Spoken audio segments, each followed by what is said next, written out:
So Brian, do you think MJF is second guessing how much he's having to risk of his own personal wealth in order to, in theory, secure the alliance of a group that he now claims can take over not just AEW, but Seth Rollins might have a say-so in this, and Paul Heyman, all of professional wrestling. Last week he loses a watch, had to pay for some women of the night, I guess. And then this week he loses a sports car and doesn't even get a thumbs up from Bobby, but he did get a hopeful thumbs in the. No, wait, actually, Bobby did turn it down. He got a thumbs down. He did, and it just when I watch this, it just gives me vibes of MJF attempting to join the original Jericho group way back when, just because there was a lot of will they, won't they, MJF sometimes is almost too entertaining for his own good sometimes because he's so good in these kind of like sports entertainment adjacent segments.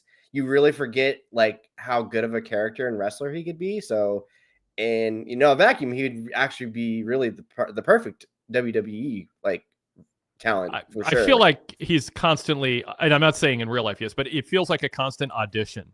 Yes. Or I actually joked the other day, a constant audition for circa like 2007 WWE. Like to bring in the women out. I think I said that last week. I mean, not that it wouldn't apply today and his skill set wouldn't transfer, but especially last week, it felt like, hey, Vince McMahon of 2005 or 2010, look at me. Yes, I mean, that's why he turned babyface and why he was turned babyface. And, he did the whole Long Island thing, which was messy. Right. I don't think you can be a babyface in one city and play babyface and not have that carry over to other cities. Unless it's a city that's just universally hated. And I just don't think Long Island carries that kind of, whatever. So, when he gets too entertaining, there is a sort of it's not even a meta response, just sort of a natural desire to cheer somebody who's super entertaining. And obviously he's talented and fun to watch when he's reined in. Mm-hmm. When it's every idea he had doesn't make error, but he does that hard 60% cut, so it's down to 40%. I think we've been getting that guy lately. And I agree. And then I like the freshness of the chemistry with MVP, Bobby Lashley, and Shelton Benjamin. This is different than really anything. I mean, there's some comparisons to other, like trying to join Chris Jericho's faction, but I like that this is a fresh dynamic for MJF right now. Yeah, because in a way, it just feels like unique where why would all those four guys be together? It's just something like universally you wouldn't think on a wrestling show that works. You would obviously see a group of people like that out in a while, which of course, because everybody's gonna have different assortments of college football friends, all that. But it is very interesting that he's trying to go out and his from his inner circle that he never really had. And, I still don't really know where this is going. And I think that's like kind of like the charm of MJF, because he's such a good person to give you a red herring on something. I'm still trying to identify, okay, where is this exactly going? Are you trying to bring in a new group? Are you going to go with new FTR? Well, like, what's the plan? What's the overall direction here? Because, I mean, either way, I'm really entertained. And I'm so glad you actually brought up how he's kind of reined in himself a little bit, because shortly after we got that really good promo with Hangman Page. So that was really good. Yep. I mean, the back and forth and the insults. I mean, some of it, there's sort of a self-aware kind of, Don Rickles, look it up, people, if you don't know. He was the famous insult comedian for decades in the late 20th century that everyone references. And super talented. And MJF goes that route. And so I don't know if it's directly inspired by that or happenstance.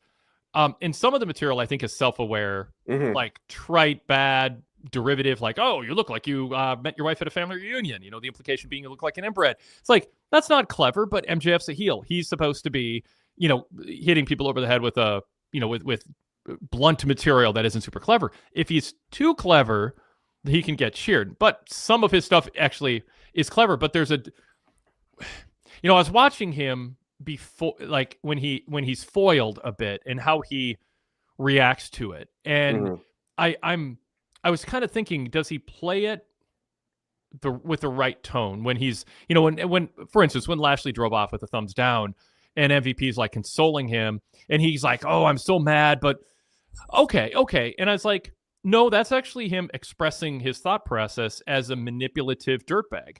Right. Con man. He's mad, the emotions get out, and then he realizes, because besides being a scumbag, he's also super smart and recalculating his manipulation, and we get to witness it. And that's what we saw there. How dare you drive off my car? That was supposed to be...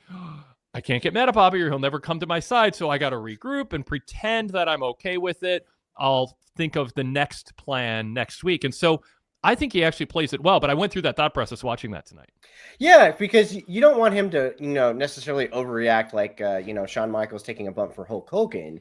I really like how he's taken a real look at his character the past, I would say, like 2 months, because he's really just starting to kind of really remember who he is as a character on screen. Because one of the biggest criticisms that, a lot of people were asking, why wasn't MJF in the Owen Hart Cup? But then he said, he's the guy who wants to do the lead.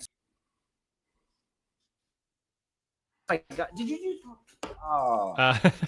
Your dog. Oh, dog, just unplugged. We see you, we hear you. You're back. Good Lord. Okay, crazy. Usually my dog doesn't get upset till about the 90-minute mark, and then he starts going, okay, that's enough. But he's the guy who wants to do the least amount of work to get to gold, which completely makes sense. And I'm glad, I think it was a few weeks ago they really brought that back up. And it just, because it seemed like a while before they really got him cooking with Hangman. He was kind of just like in this. It's like, okay, what are we going to do with you? Because we're not going to put you with Swerve right now. We're not going to put the belt on you because they have visions of maybe others, and they don't really want to put him with Moxley right now. So, what's the plan? What's the direction? And again, the great thing about MJF, when he's really reeled in and cooking, you're on the hook, and you want to see what happens next week, because like everything's kind of building, and then I'm glad they didn't like necessarily just come out with like a resolution right away, because this is fun, because I'm actually seeing a lot of people intimating that this is one of their favorite things on Dynamite right now. So you mentioned earlier you don't know where it's going. I don't know where it's going. Where do you want it to go? Where do you think it's going?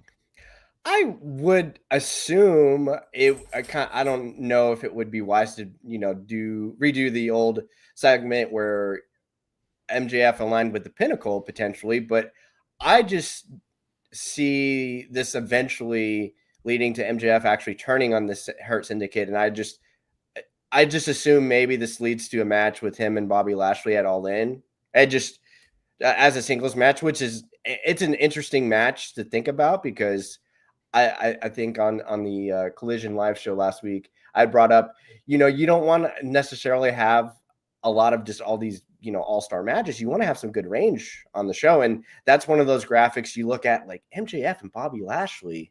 Well, that's weird, but it's one of those things that's so weird you always think about, because a graphic I always think about, Penta and CM Punk. I will always remember that, because that, to me, that looks so weird. But that AEW can get away with that. So I presume it's leading to that, or maybe Bobby says, you know what, as a stipulation, if you beat me in a match, you can join the group. Now, I don't think you could delay that until All In. Maybe they set that up for Double or Nothing, perhaps. The chemistry of those together, the faction and MJF together, just felt so random. What is the point? And what I like is that there is an acknowledgement here through the story being told that it should not be something that Lashley and Shelton embrace right away. Yes. I mean, why would they want this guy? I mean, like, are you kidding me? You're like the last. If they made a list of people we'd want in our group, you're the last person for all kinds of reasons. And then MJF's like, all right, I need to act more humble, but I also need to bribe them. I have MJF on my MVP on my side. I'll use that, and it's genuine. They go back, and it's going to take some work. And MJF is a smart manipulator who understands this is not a 1-week job, and it wouldn't have made any sense. It wouldn't have rang true if Shelton said yes right away. And MVP, they created the backstory for it. That made sense. Shelton, that took some convincing. Bobby's the last guy holding out. MVP said it's got to be unanimous. So now the hook is what happens next week. And AEW is in the business of filling 52 weeks a year with Dynamite and Collision. They need some things are going to take some time. And in this case, it doesn't feel redundant. It feels like each stage of a process, of a master, not even a master plan, a plan that MJF is willing to extend if needed and put in the work. Yeah, in a way, this kind of reminds me of what Paul Levesque has been so good at the last couple of years. Sometimes you're to build a really good story, you have to plot. And you're not going to really get a good, maybe angle or moment each week. But if you're patient and you're consistent with each, dot, and eventually it gets to that moment where MJF turns, like either joins the group, returns, or, whatever the crescendo is. I think that's the part of, I would say AEW kind of got away from a long time, because I was trying to think, Wade, when was the last time consistently AEW's been kind of just like, oh, well, we don't know what happens next, we'll see you next week kind of thing. I struggle to kind of really remember what, like, within the past like year, like what's been really consistent, like something like this. Yeah. Well, I think we're all happy MJF's he's doing something that I would argue is clearly better. To what degree and how much you enjoy this material. Some AEW fans don't want this on their AEW show. It feels too much like something in WWE. And I get that. Teach their own. But this is, for what he's trying to do, a better version of it by far than what was going on with Adam Cole. Or Jeff Jarrett. Oh, God, yes. Yes. I mean, honestly, the Jarrett stuff wasn't as bad as the Adam Cole stuff. When John Cena's doing a retirement tour and then Jeff Jarrett is out there and reads his, Wikipedia page for 12 minutes on television, it's like, come on, like, let's keep in perspective who we are and how much the audience today is attached to you, or interested in your journey. All right, let's pause and formally introduce the show, and then we will get to more chat room comments. We are scheduled to hear from an on-site correspondent who was in the building tonight. He will be representing 1/20th of 1% of the crowd, which doesn't sound like much, but this was a crowd of like 2,400 people, give or take, in this building tonight. One of Dynamite's smallest crowds, if not the smallest, since, of course, COVID. But we'll talk about the energy in the building and that atmosphere. That we can talk about that even before we're joined by our on-site correspondent. But this is the Wade Keller Pro Wrestling Post Show for Wednesday, April 23rd, 2025. I'm Wade Keller, host of the show. I'm the editor, publisher, and founder of the Pro Wrestling Torch weekly newsletter covering the professional wrestling industry with a journalistic approach since the late 1980s. And I also launched and operate and oversee PWTorch.com, a website with daily articles, a good supplement to your, give me the news, every single headline, SEO generated freelance sites that are out there. It's a good supplement if you want to kind of dig a little deeper into the analysis and perspective on things, and also get our live TV coverage. I cover Raw, Dynamite, and SmackDown every, with an asterisk next to every Monday, Wednesday, and Friday. Because tonight I had some help. I was late and was able to watch Dynamite with some fast forwarding, but not type up a report, which is rare for me. But I had some conferences to go to for my son, and then also PLEs and pay-per-views. So if you want my live coverage of those shows, check out PWTorch.com on your mobile site, on your mobile browser, or your desktop, laptop browser. We also have a great team of contributors helping out cover Tuesday nights. We have live coverage of NXT along with a post show here on the PWTorch YouTube channel. And we also have Darren Lilly covering Impact on Thursday nights, usually live. And we have Collision coverage, which my co-host on tonight's show, Brian Zilem, has anchored for quite a while. He's shifting from the TV coverage to analysis, just reshuffling a couple things with David Bryant having to step away for a little while from the hits and misses, and probably coming back maybe with a different format. So, Brian, welcome to the program. Great to have you here on a Wednesday night. We were talking briefly before the show. You got to experience live hosting a live YouTube show here right after an episode of Collision, getting a taste of the process that I go through every Monday, Wednesday, and Friday.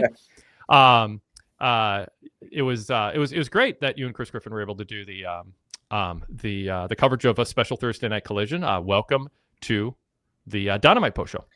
Well, pleasure to be here, Wade. Thank you so much for the invite. I really appreciate that, and it was really fun. It was nice to chat with Griffin about Collision, and we had a lot of memories shared about tape trading back in the day. Because I loved his background. That was great. No, it was quite lovely because I exchanged this story with him back in the day. I didn't really know where to gather any wrestling info tapes at all, because that's when the internet wasn't really blown up. And luckily, my local Blockbuster, they would have, the monthly WWE pay-per-views at the time. And, I just, Bad Blood, King of the Ring, those were the ones. My dad would be like, do you want to see another one? I was like, no, I like this Bret Hart guy. I like him a lot. So those were my adventures of tape trading when I was a young lad. Tape trading. The excitement of, I remember going to tape houses of local tape traders and just looking. It was like a kid in a candy store. Like, oh, you have that Japan match. You've got that compilation of Memphis. You've got this classic Ric Flair collection. Like, I mean, it's so different now, obviously, because you can just type in a few the match you want to see and it pops up, or you log on to Peacock or WWE Network. Although that's less easy than it used to be. Yes. Yeah, that's certainly changed, which is too bad. But a little archaeological dig makes you appreciate things a little bit better sometimes. Have you watched Dynamite on Max? How's that experience been for you? I tried it once and stopped because it's just functionally direct TV stream was better for me in terms of pausing and rewinding and stuff. The picture looked good, but the fast forward rewind stuff was just like, oh, this will take too much to get used to. Yeah, they're gradually updating the archives. I haven't had a chance to dive in yet, but maybe that's a future show. Maybe down the road. Maybe. I am super curious to go, and I keep thinking of doing it and haven't, is go back and watch the first few Dynamites and think. Mm-hmm. I mean, part of me, and it gets into what I want to talk to you about too, is this really small crowd tonight, and it was fine. I mean, I don't mind small crowds. This building holds 5,000-6,000, and they had 2,400 give or take in it, according to WrestleTix. But I've liked the architecture of the old buildings. I think there's been real character, real intimacy to some of the settings. Tonight didn't quite have the charm that some of the other smaller venues did. But they light it just right, so it's not super obvious. I think when Marina Shafir came out, you can kind of see an angle where it's like, whoa, that's very empty in the background. I think I got a brief glimpse of that. But the energy level now compared to Capital One and DC for the first Dynamite, it just felt like it was a movement, and this was going to change the face of wrestling, and it kind of did, because it kicked WWE in the butt and got them realizing there's other ways to do things, and they got competition, and let's kick their ass, which WWE's trying to do. And certainly from a attendance and revenue and all that standpoint, they're expanding their lead every year that goes by.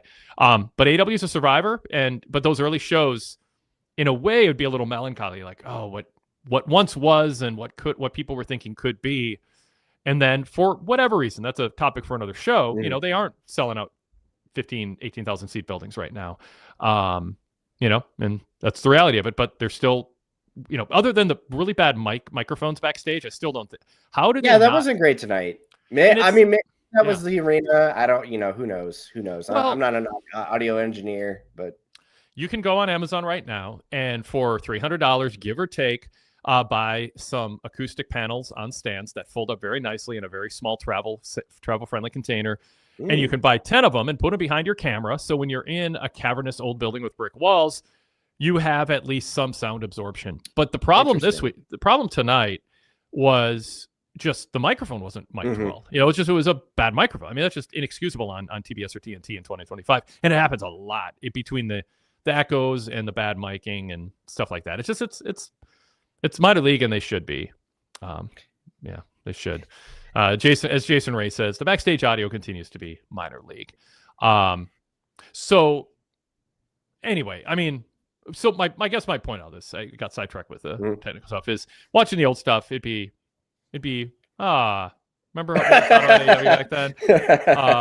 But the wrestling's still good. I think there's been 2 weeks, well, more than that, but like the last 2 weeks, some good matches. I don't think tonight's Dynamite matches last week's Dynamite in a lot of ways.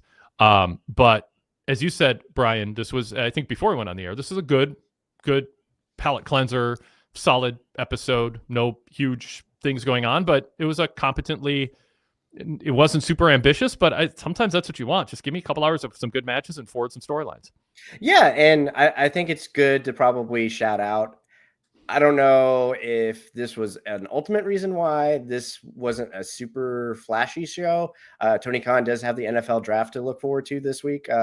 So they could just be trying to get in, have a fun show, have a good time, but not like necessarily do anything like momentum based, just because they're not going to do anything to top last week anyway. So, like you said, it's okay to, you were probably at, anywhere from an 8 to 9. If you want to come down to 6.5 to 7, that's fine. That's fine. You can't, having those way you've watched these, shows long enough. You can't do that. It's not realistic to do that each week. You're going to get burnt out. And then I would say I will always welcome a solid show.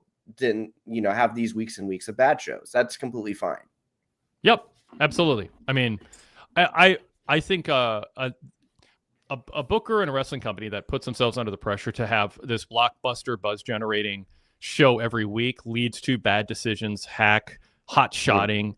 Heck, I would argue that was MJF's problem for a while, that he felt like, oh, I'm being paid this much and I'm a big star and I want AEW to succeed.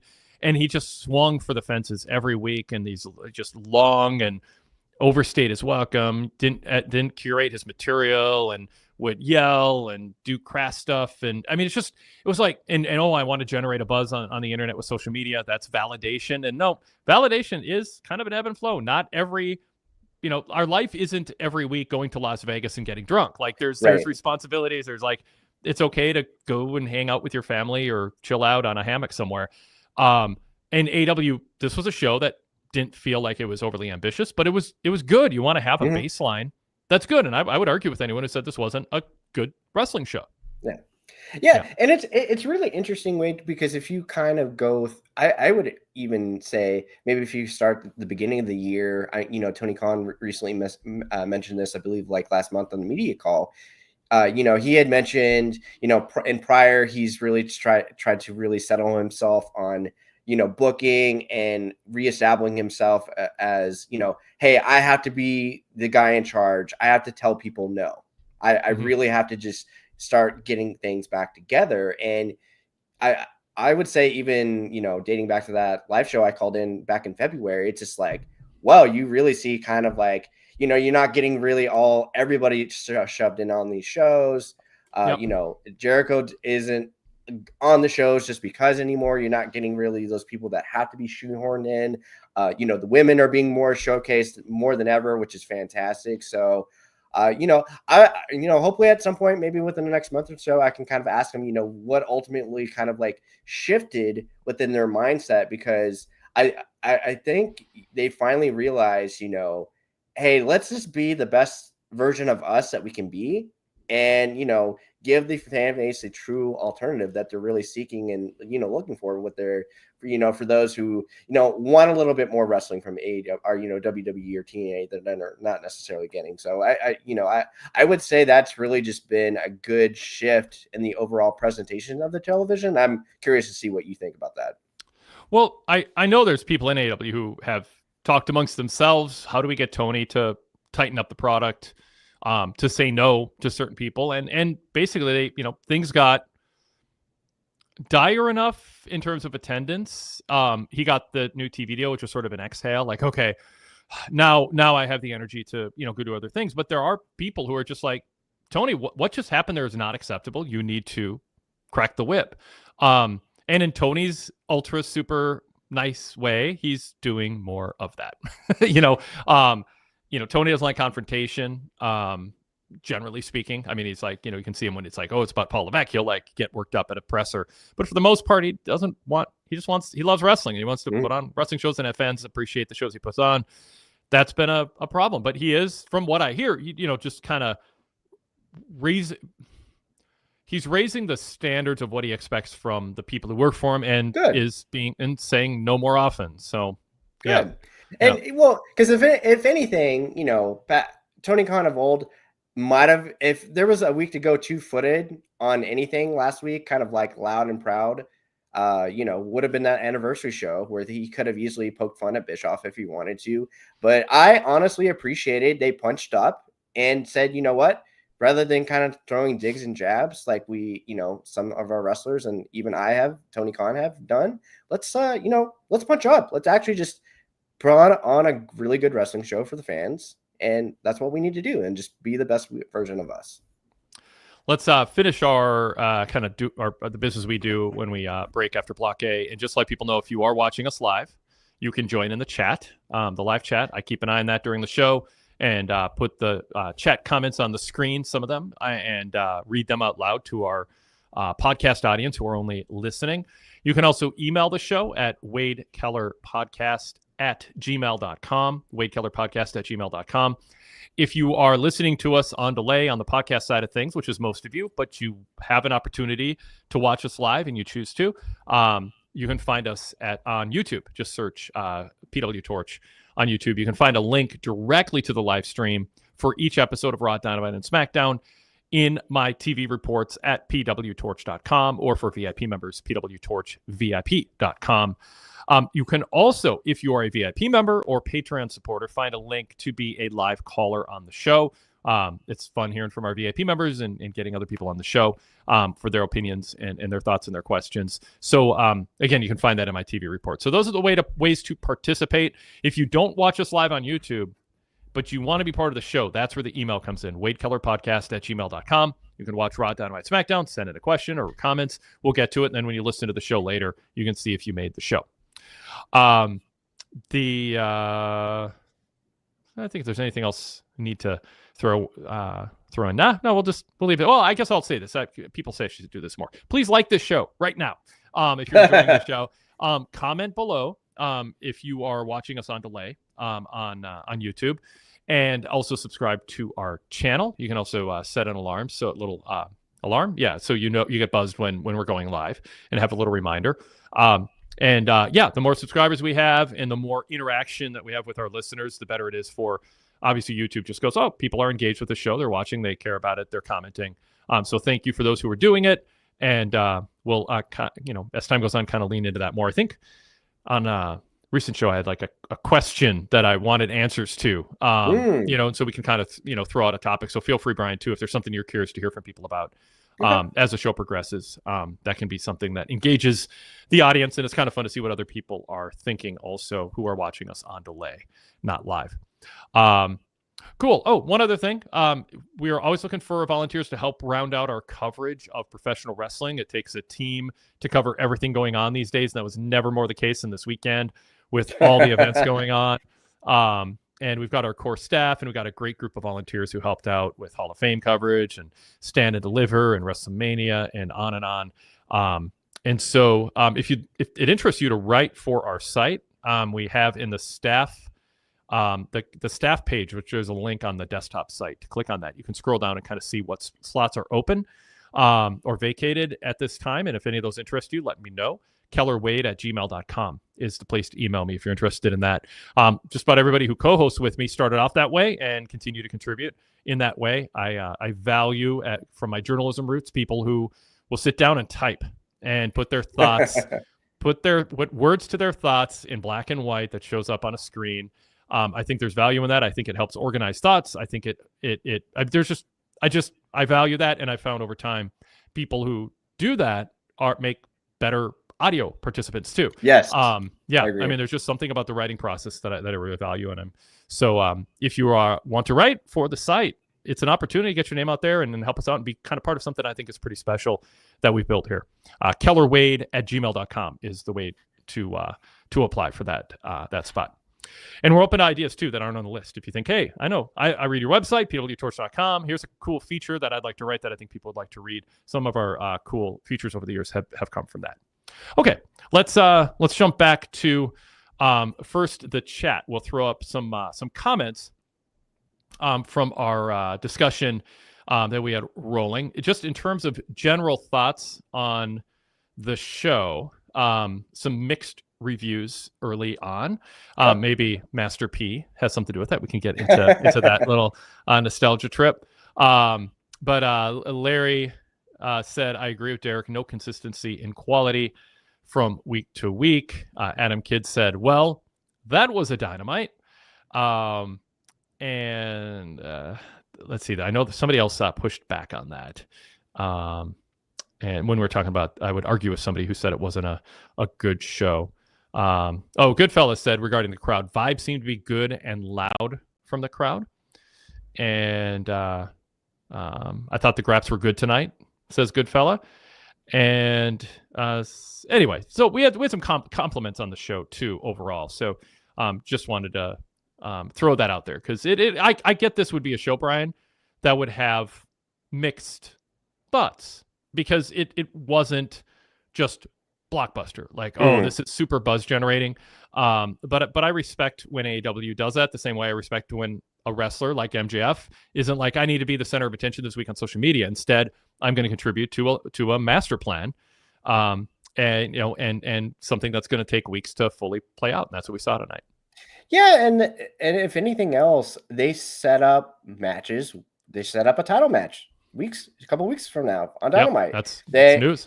Because I would say, if anything, other than the overall kind of flow and tightness of the show, I'm so glad they started thinking out loud. Hey, we need to actually pre-promote things on television so fans will want to watch, because they ran down the entire, I presume the majority of the Collision show that's being taped tonight.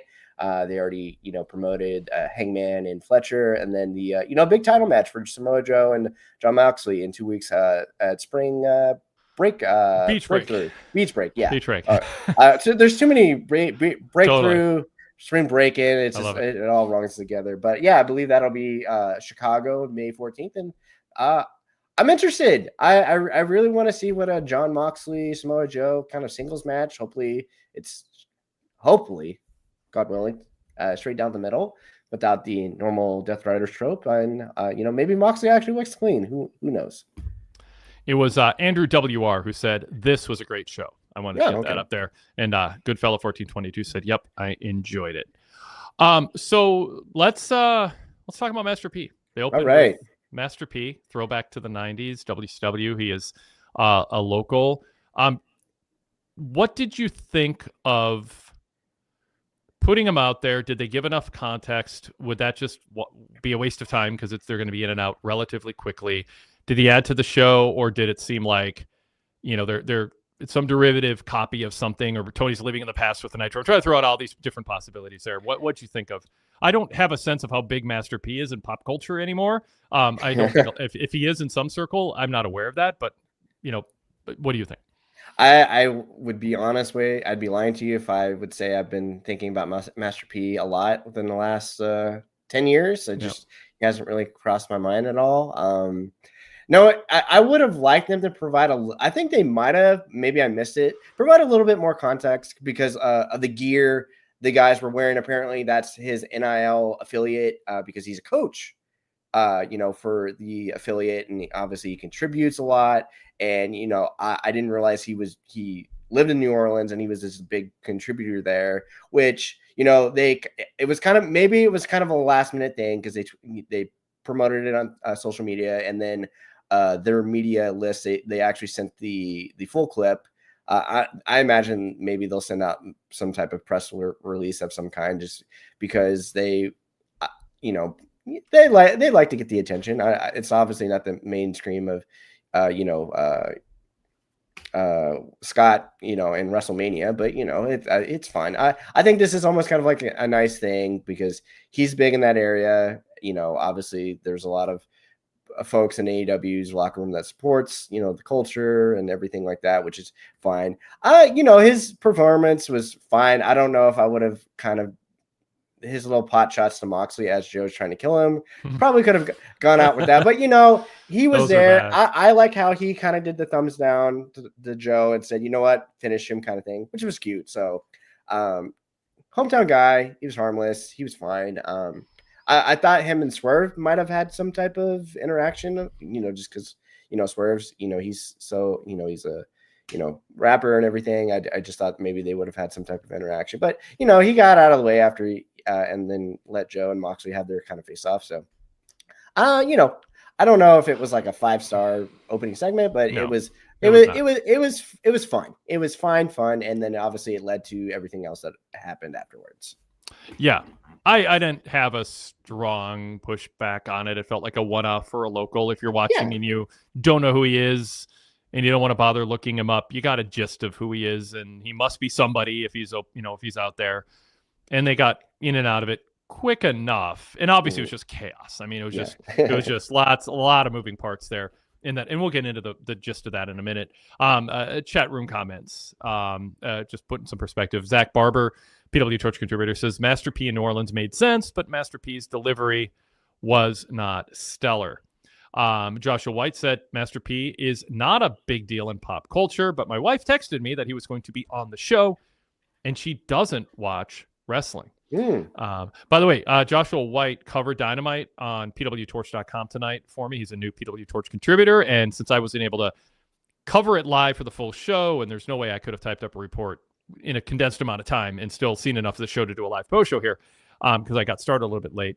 Thanks to Joshua for that. Check out his report and his analysis on tonight's Dynamite, and then check out his coverage of Collision, because he's basically taken Brian's spot. Brian, I didn't tell people what you're going to be doing now on weekends instead of the TV reports, which Joshua's now taking over. Look at us. We're all together here talking. We are. Yeah, so weekly I'll be doing the Collision hit and misses, just kind of to provide hopefully it's plural.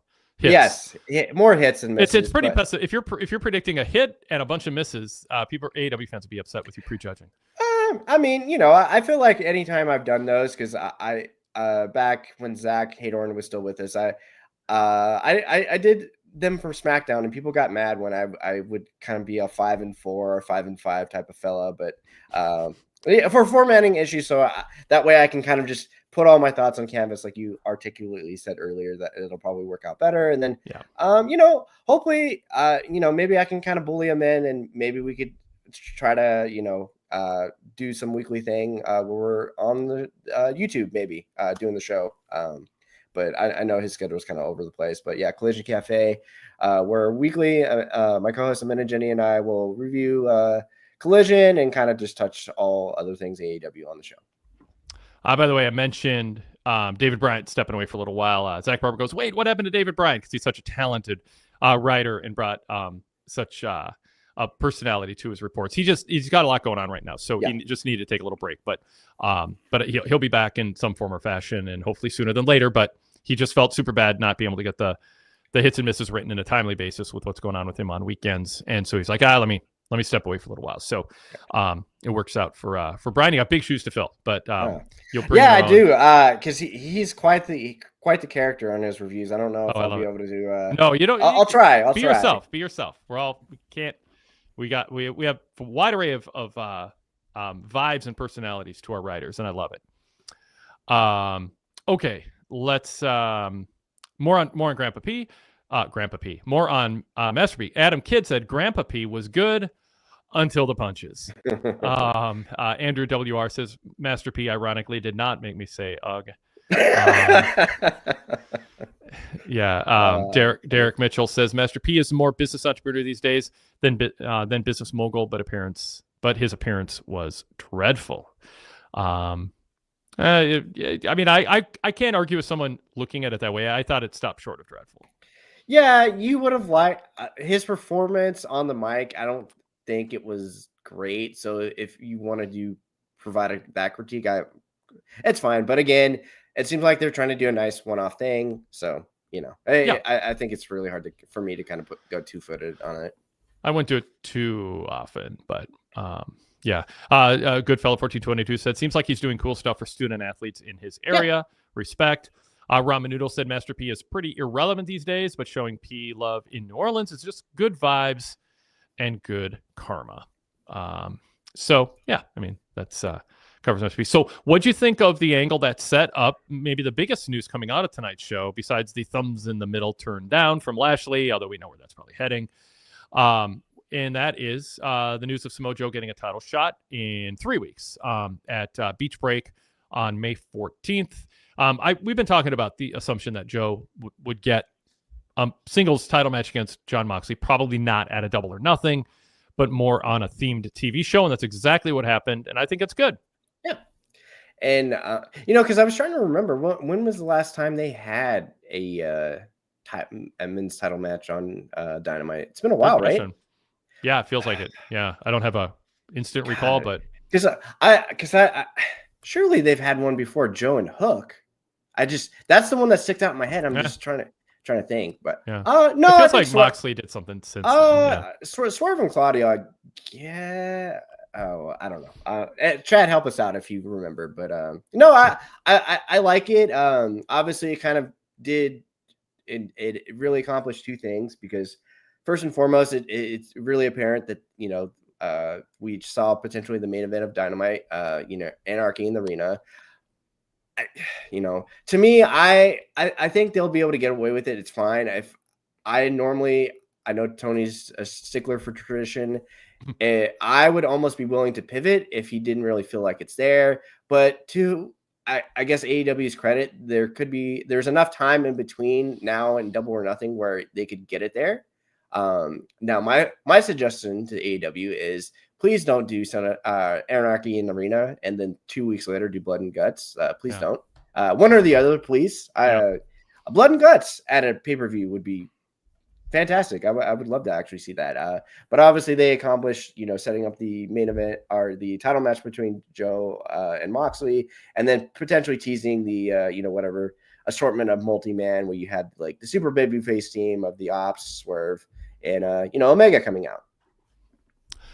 Zach Barber answered our question. Mox versus Hobbs in February. Yep. Oh, okay. Yep. I'm sorry, Zach. I completely forgot about that. Yeah. Derek Mitchell added, I'm glad Samoa Joe remembered he was AEW World Champion because he didn't seem to care after he lost and never wanted a rematch. That's the challenge always. If you're sort of a transition champion, you're not going to be a focus of TV after you lose a title. Do you draw attention to it and then you don't get anything from it? Or do you disappear for a little while and come back like Cody is, on course to do? Or do you just go, get sidetracked into something else? And it's tough. I mean, I like when someone loses a belt to go through a mourning period with the fans, but it wasn't a Roman Reigns-esque, Cody Rhodes-esque title reign for Joe. So I think he can pivot away from it. But I mean, there have been times since I've been talking about Joe getting a shot against Mox where it takes me a couple seconds to go, oh, that's right. He was, It feels like a whole other world because it was so, it wasn't that long ago, but it's just so much has happened since then. Yeah. Yeah. One drunk guy says, I used to hate Joe because of his Richard Simmons shorts, but he's my fave now. I don't know. He Joe can pull off unique attire. I'll give him that because whatever he wears, he seems like a threatening individual. He could. Mm-hmm. I remember the first time I saw him at the ROH Scrum. He was wearing a shirt my dad would have worn in like 1995. It was just the most basic looking blue collared shirt you could ever think of. And I just don't think I've ever been more terrified of someone just wearing something my dad wore like 25 years ago. Yeah, Joe's intimidating. All right, a little bit more on Master P since the chat's lighting up about him. Derek Mitchell added, I meant to say Master P isn't a rap mogul anymore, but a New Orleans icon for his contributions along with Cash Money Millionaires and specifically Lil Wayne. Zach Barber said, at least Master P left the No Limit Soldiers at home. And Larry says, Bad Bunny is the only rapper-singer who should be allowed anywhere near a wrestling ring. The only one, huh? He's a big star. You could probably, I bet AEW would be happy to invite a couple others. I mean, if they have Master P, there's a list of many dozens of others who they'd probably welcome to if they wanted to. Okay, so talk more about the Moxley Joe build and how to not make this feel like it's just a TV main event with no chance for Joe winning. Joshua White in the chat said, hopefully working with a pro like Joe will force Mox to take this feud seriously without too many Mox spots or Death Rider nonsense. Well, no, that's actually a really good question. That's a really good call out, Josh, because through the internet today, you'll get these old clips just kind of pop up on your timeline. And I saw it was Moxley versus Orange at All Out for the international title, and I just looked at that and I asked, God bless it, where's that John Moxley been? That looked like a completely different animal out there. Everything. I know obviously Moxley's not everybody's cup of tea, but just the way he was working and moving in the ring, I feel like I haven't seen that from him in ages, really. And first and foremost, he took a loss. He submitted. That's great. I would say AEW did a great job making that feel like a big deal. Like the Death Riders actually are, human. They can lose matches clean. Well, they can lose matches. Like, they had some hope, which is fine. But smart baby faces. Yeah. Joe actually choking out Moxley again. that's setting up a, hey, maybe this guy actually has this number. And again, I I think there's at least a 3%. You want at least like maybe a 3-5% down. That I think that's fine for me. You'd obviously want a little bit more, but I would really want to lean into maybe some face to faces with John and Joe just specifically because I feel like if they went back and forth on the mic, where yes. I think that could be really, really, really compelling television because especially if Moxley's reined in, because I will say at least the last like 2 to 3 weeks, the Death Riders kind of nonsense that they spew daily has like it's not as ridiculous of hitting you over the head anymore. They're usually a little bit direct with what they mean and what they say, which I'm completely okay with. And I think if we're playing, who's the harder guy, I mean, that's really the story they're going to tell. Who's the harder kind of badass in this kind of situation? Ideally, I would love it to be without the title because, I would love Joe to win outright. But, this is obviously just something to kind of kill time before the pay-per-view. And I'm thinking in my head, there's probably going to be some shenanigans of short to set up the main event for Double or Nothing, depending on whatever chaotic match that is going to be. But if they lean into that, I think everybody will be fine. That's the win because you really want I want Samoa Joe to kind of just grab Moxley by the scruff of the beard and say, hey, like, where's this Moxley from New Japan Moxley? He'd always put on his boots. Like, you're too busy hiding and running. Like, I want that energy. And I think if they kind of nail on that, I think it'll be a success. Yeah, I want to see.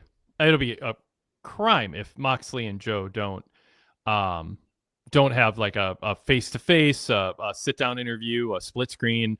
And I want, Joe can bring it. And I don't know, what material you want to use. I mean, you don't want to like emasculate Moxley's character. If you're Joe, you want to, build up your opponent while you're also making people want to see the match. But there are, some people who are disappointed. One drunk guy in the chat says, Mox in the Shield. I liked him the least of the three. Mox in AEW, killer. But not the last year for some reason. And I do wonder if a Samoa Joe, even just a few weeks of a build-up here is enough to give Mox a little bit of an edge that he wasn't getting from some of the other stuff he was doing. So maybe this will be a good interlude for him before moving on to the, whatever next feuds are for him. Yeah. Let's see.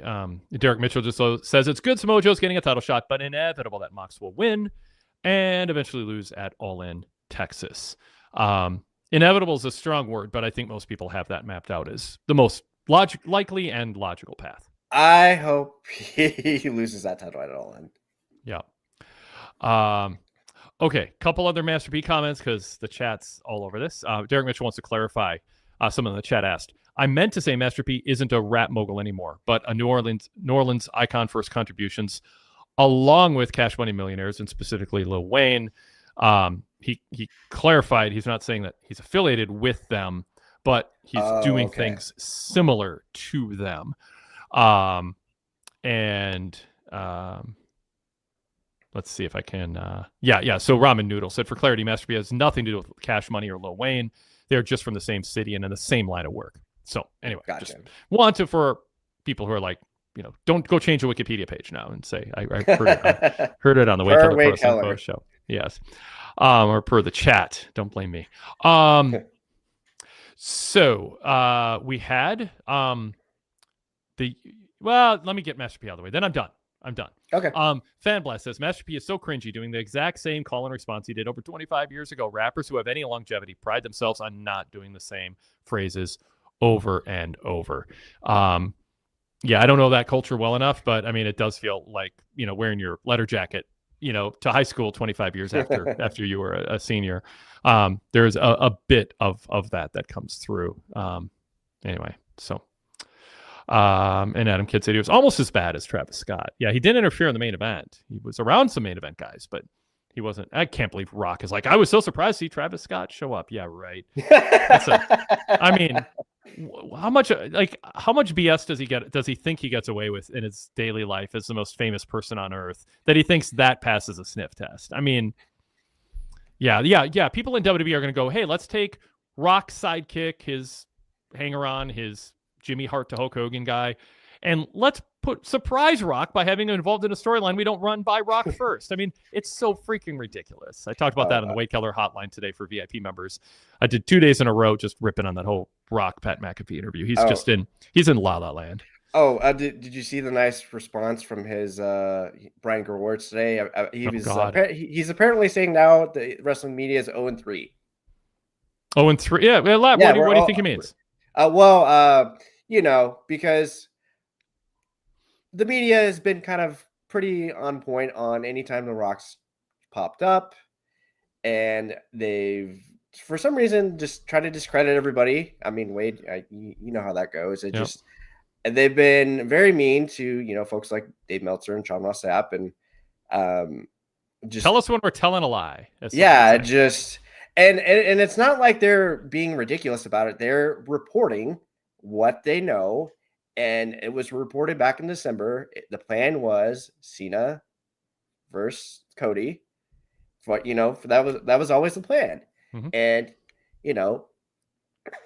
I think it boggles my mind. When you have Levesque going on these tirades of why fans can't be fans, but then it's no, Paul, that's not how it works. And then when you're discrediting somebody's hard work, that just makes me kind of really angry. And why would you do that, especially if they're credible? Because I know anytime you've kind of sourced or reported something, I'm sure you get your share of distractors, I would say. But then I thought that was very funny. We didn't hear anything from Brian Gewirtz all weekend, and then all of a sudden today he pops up and says 0-3.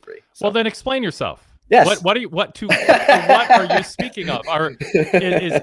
Is he saying that when Rock was claiming we've been planting right after Elimination Chamber, after seeing a turn, we've been planting seeds for this going way back to all these events where you're like, why did I pop out that show? Why did I show up on Netflix? And well, that's because we long-term plan. And then a couple months later, Rock's coming out because there's all this criticism of Travis Scott finish, which was ludicrous and stupid. And where was Rock? And people are mad at Rock. So Rock's got to spin. So he's got to come out. This is my take on it. So he has to go, I gotta fix things. So I'll go on McAfee. And then he fixes them by going, this is just an idea that was thrown my way by, and it was pitched to me, so I showed up. But I wanted Cody to turn, but Triple H didn't want that, so I said, you don't need the final boss anymore. No, you took your ball and you went home because you didn't get your way. Is another way to look at it. But this notion of we plan the long, what's the long game? We're long game people. Whatever he kept saying over and over after the Elimination Chamber, and now he's like, it's just a little thing that was thrown my way. And then I went on and did my other stuff. But I would have done things a little different. He adds as an aside. But different people have different ideas. I mean, it's just seriously 2 days in a row on the VIP Wade Keller hotline. I just spent like 10-15 minutes just reading these quotes and rolling my eyes verbally to so much of this stuff. Gewirtz. Brian Gewirtz, Brian Gewirtz, you are invited on this show. Yes, so's The Rock too. And explain yourself. I am open to being corrected, but saying 0-3 is not a correction. Saying 0-3 with an explanation is. You don't have to give us the rub of appearing on the show. I loved it. Brian Gewirtz was a great. I interviewed him when his book came out. I loved my interview with him. He was super cool. And I really, really enjoyed his sense of humor in his book. So I mean, I'm not like hostile towards him, but genuinely.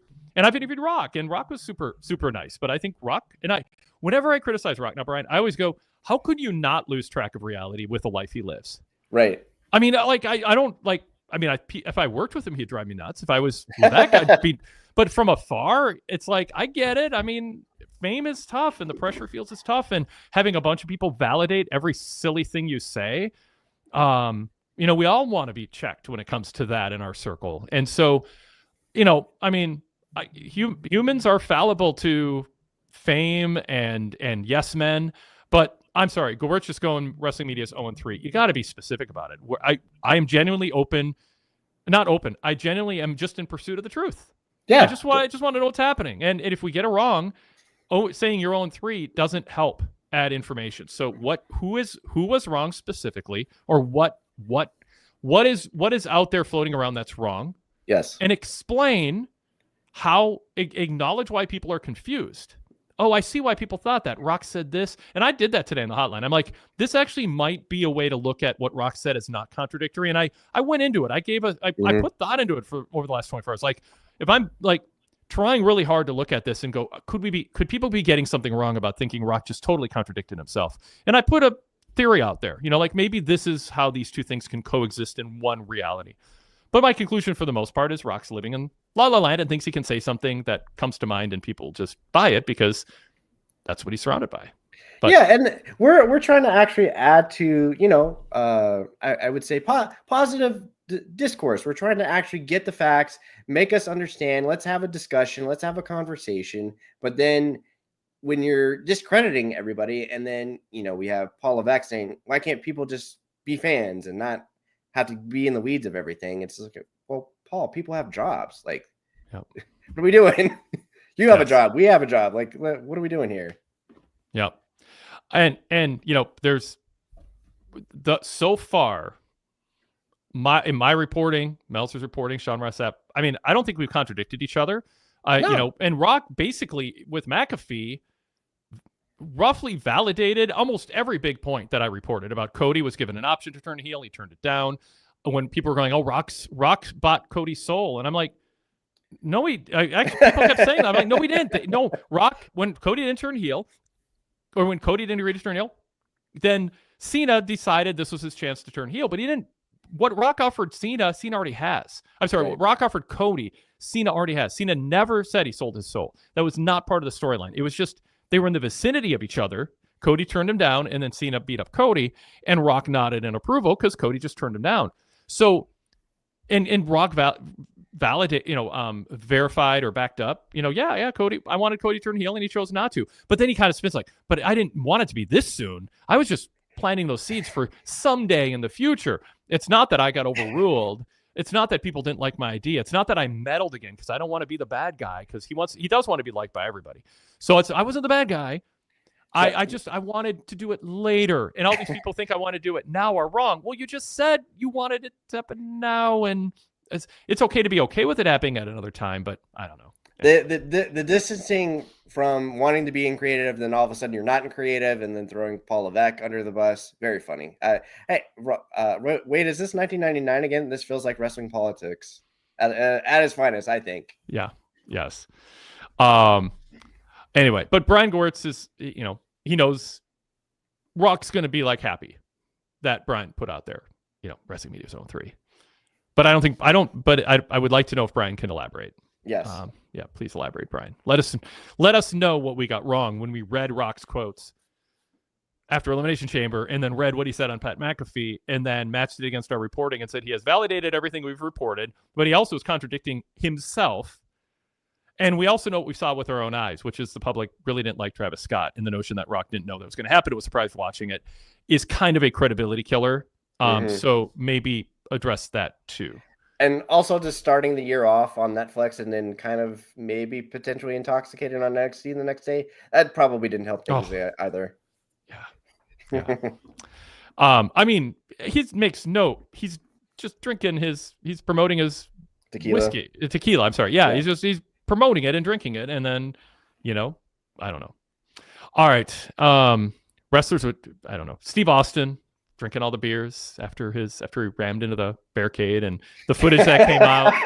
I talked about that on the Keller Hotline earlier today too. Like the footage of him riding his 4-wheeler like into a wall and not going up the up ramp before he was on camera. A fan cam of that. I mean, that was just like he wasn't given the right instructions, or he missed his turn, and then it got jammed up, and workers are running away from it. Like trying to figure out how to not get run over. It felt like a Benny Hill skit if you added the Benny Hill music. Now, what did you think of the fan bump, Wade? Grade the bump, like I because to my understanding, it's not a celebrity. It's just a woman who probably paid a lot of money to sit in the front row. I don't know if she has any connection to anybody. I don't want to be the person who makes fun of the fact that there was a 1.5-second delay between the impact and her falling, because it sounds like I'm making fun when I say that there was a delay, and I think people are seizing it, but there could literally, she might have trauma, like legit trauma in her life that'll come out, and I don't want to be making fun of her. Yeah. It she was sitting for. I don't know anything about her enough to know that we should be suspicious or think Well, that. hopefully she's okay. Yeah, oh, for sure. Yeah, we want everyone to be okay. I'm just looking at the chat. I don't know if we need to throw stuff up. All right. The Young Bucks returned. Yes, they did. To the ring in action tonight. What did you think of Kevin Knight and Speedball as the choice for their opponents, and what did you think of the match? Well, I was going to say, do we want to touch base on Briscoe and Ricochet first? No. Okay.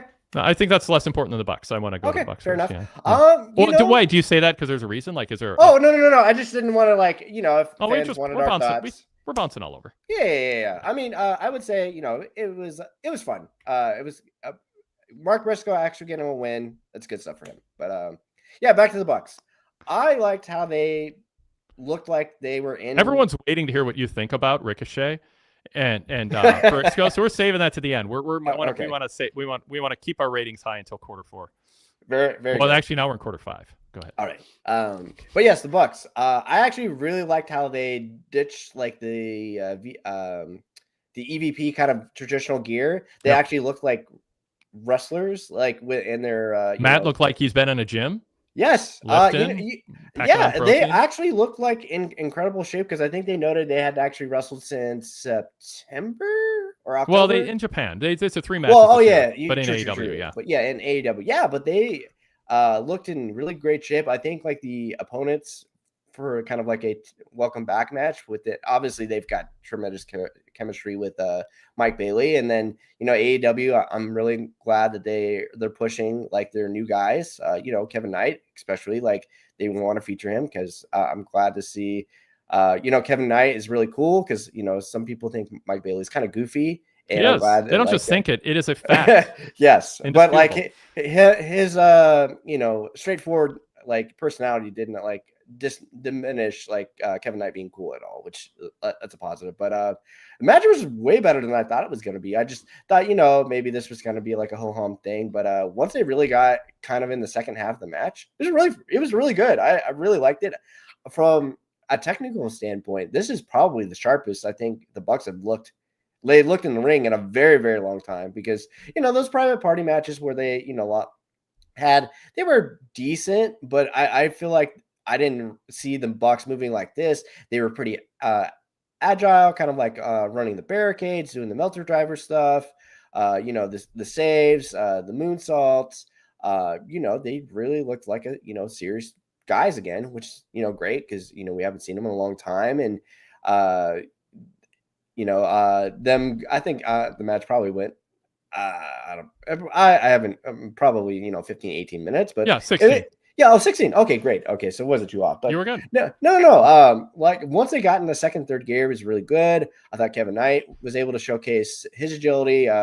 Kevin Knight and actually Speedball actually had really good in-ring chemistry. It was really like, oh, okay, this could kind of actually be a really fun strange bedfellow tag team maybe down the road. I was kind of astonished how Kevin Knight towered over everyone, which I was just like, okay, good Lord. How tall are you, Kevin Knight? Well, I should know because I've seen him like several times and talked to him, but he looked like 5 feet taller than everybody else in the ring. He's probably about 6 feet tall. Yeah, but he happens. So FTR not tall, but they look tall next to Stokely. We'll get to that. They do. That very. People are different heights. Yeah, and if you're Anthony Bone, you might not want to stand next to Billy Gunn in your whole career on national TV. Yeah, but what is Billy Gunn? He's too tall. Wait, no. There's no such thing as too tall. He's too tall. He's unnecessarily tall. Unnecessarily tall. Unhelpfully tall. I think the usual phrase is needlessly tall. Needlessly tall. Yes. I always explain that. Like BG James and Billy Gunn were not over because they were tall. They were over because of their dynamic, their charisma and their chemistry and the catchphrases and their all that. But they were needlessly tall in the sense that then they'd get in the ring with other tag teams and people would be like, oh my God, those other tag teams are so short because BG James and Billy Gunn were like as tall as Hulk Hogan, but they weren't framed as that being an asset to their gimmick, like, right. Big Cass or Big Bill. So I just kind of said they're needlessly tall because it doesn't help them. They'd be better off being shorter for the gimmick they were doing. And now it's actually, he's counterproductively tall because he makes Anthony Bowens and Max Caster seem short by comparison. Yeah. So sorry, everybody on audio and in the chat. That was kind of like a deep pull that we had a nice laugh at a few months ago when I called in on Dynamite. So I'm sorry, Wade, I just had to bring it up again. But yeah, Kevin Knight losing the match because Ricochet came by completely made sense because obviously they're feuding and the Bucks lining up for the BTE trigger. And they won. But I thought they actually gave Mike Bailey and Kevin Knight a lot, probably more than I expected, really. And it was this was, if you were looking kind of for the fun AEW party match, not that the other match was not as fun, but this was kind of like within the DNA of AEW, which is you want to really have a fun tag team match. So a question. Well, first, it was a compliment on their match that I had on the screen and took off. Let me I'm trying to the jump one from back Derek.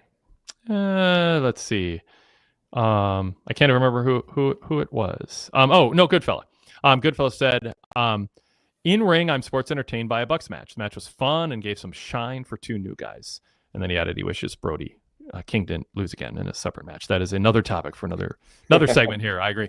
Derek Mitchell said, is it me or have the Young Bucks not felt special since AEW started in 2019? Yes, they had great matches with the Lucha Brothers, FTR, and Omega and Hangman. They seem like they're just going through the motions now. So did you? It sounds like you felt like this was a different version of them. They weren't going through the motions tonight.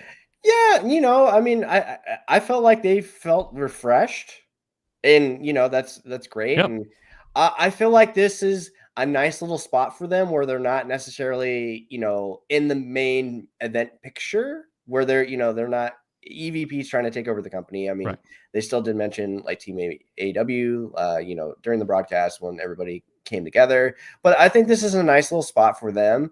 And, the tag team division was kind of like a focus spot that I was hopeful AEW would have focused on. And it's, really, really interesting because now you have a heel Young Bucks, you have a, heel FTR, you have a, tweener, Hurt Syndicate. You've got Big Bill and Brian Keith out there. Brian Cage and Lance Archer, you Top Flight. So, they're really starting to kind of build some things. I'm hopeful, it really seems like the Bucks are trying to get into form because I presume they're going to be in some type of tag team match at All In, and I'm sure it'll be fantastic. And I imagine they probably want to just prove a point and just remind everybody where, when they're in the mood and really in top form, they're one of the best tag teams out there. Yeah. A couple other comments. Joshua White said, super random, but super fun match. Kevin Knight, Zach Barber said, Kevin Knight's top rope UFO splash was incredible. Yeah, that was beautiful, by the way. That was probably like one of my highlights of the match. I could, let alone actually do a splash Wade, but to actually do the rotation, oh my, like, and because he's not a small fella either. Yeah, he's mid-size, but super, super athletic. What do you think should AEW protect him and treat him as something more special than just another guy who can, like, I'm trying to think of the and Helico and Jack Evans. They could do spots, but they never got a push, no character development. Right. And then you have people like Ricochet or Will Ospreay who can do a lot of athletic stuff, but they tout it and it shine. Like, what's Kevin Knight? Should he be a kind of like a Sammy Guevara, Darby, like, hey, this is a guy you might not have seen a lot of before on national cable, but he's special, and protect him and build him? Like, where are you in terms of where his stock should be?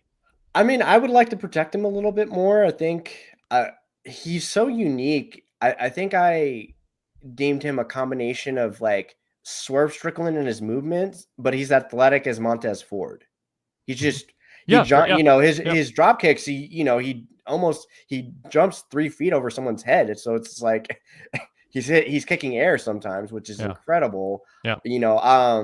Especially when you introduce the new guy, even though he lost on his his introduction match before they confirmed he was All In. I think that was actually still very well done on how they did it, and they tried to pivot and feature him as much as he can. He's obviously doing Best of the Super Juniors here in a few months, so he'll be doing that. So I think you probably still want to feature him and protect him. I understand, maybe, once he's kind of wraps up everything with New Japan, maybe they'll really, really key in. And, him having kind of like a side feud with Ricochet at the time, I think that's fine. I mean, it's nice, because even Ricochet, he would lose here and there. And maybe if anything else, this will kind of give Kevin Knight maybe the opportunity to kind of like develop something else. Because I want to know more about you, Kevin Knight. What else can you bring to the table? Because Ricochet was able to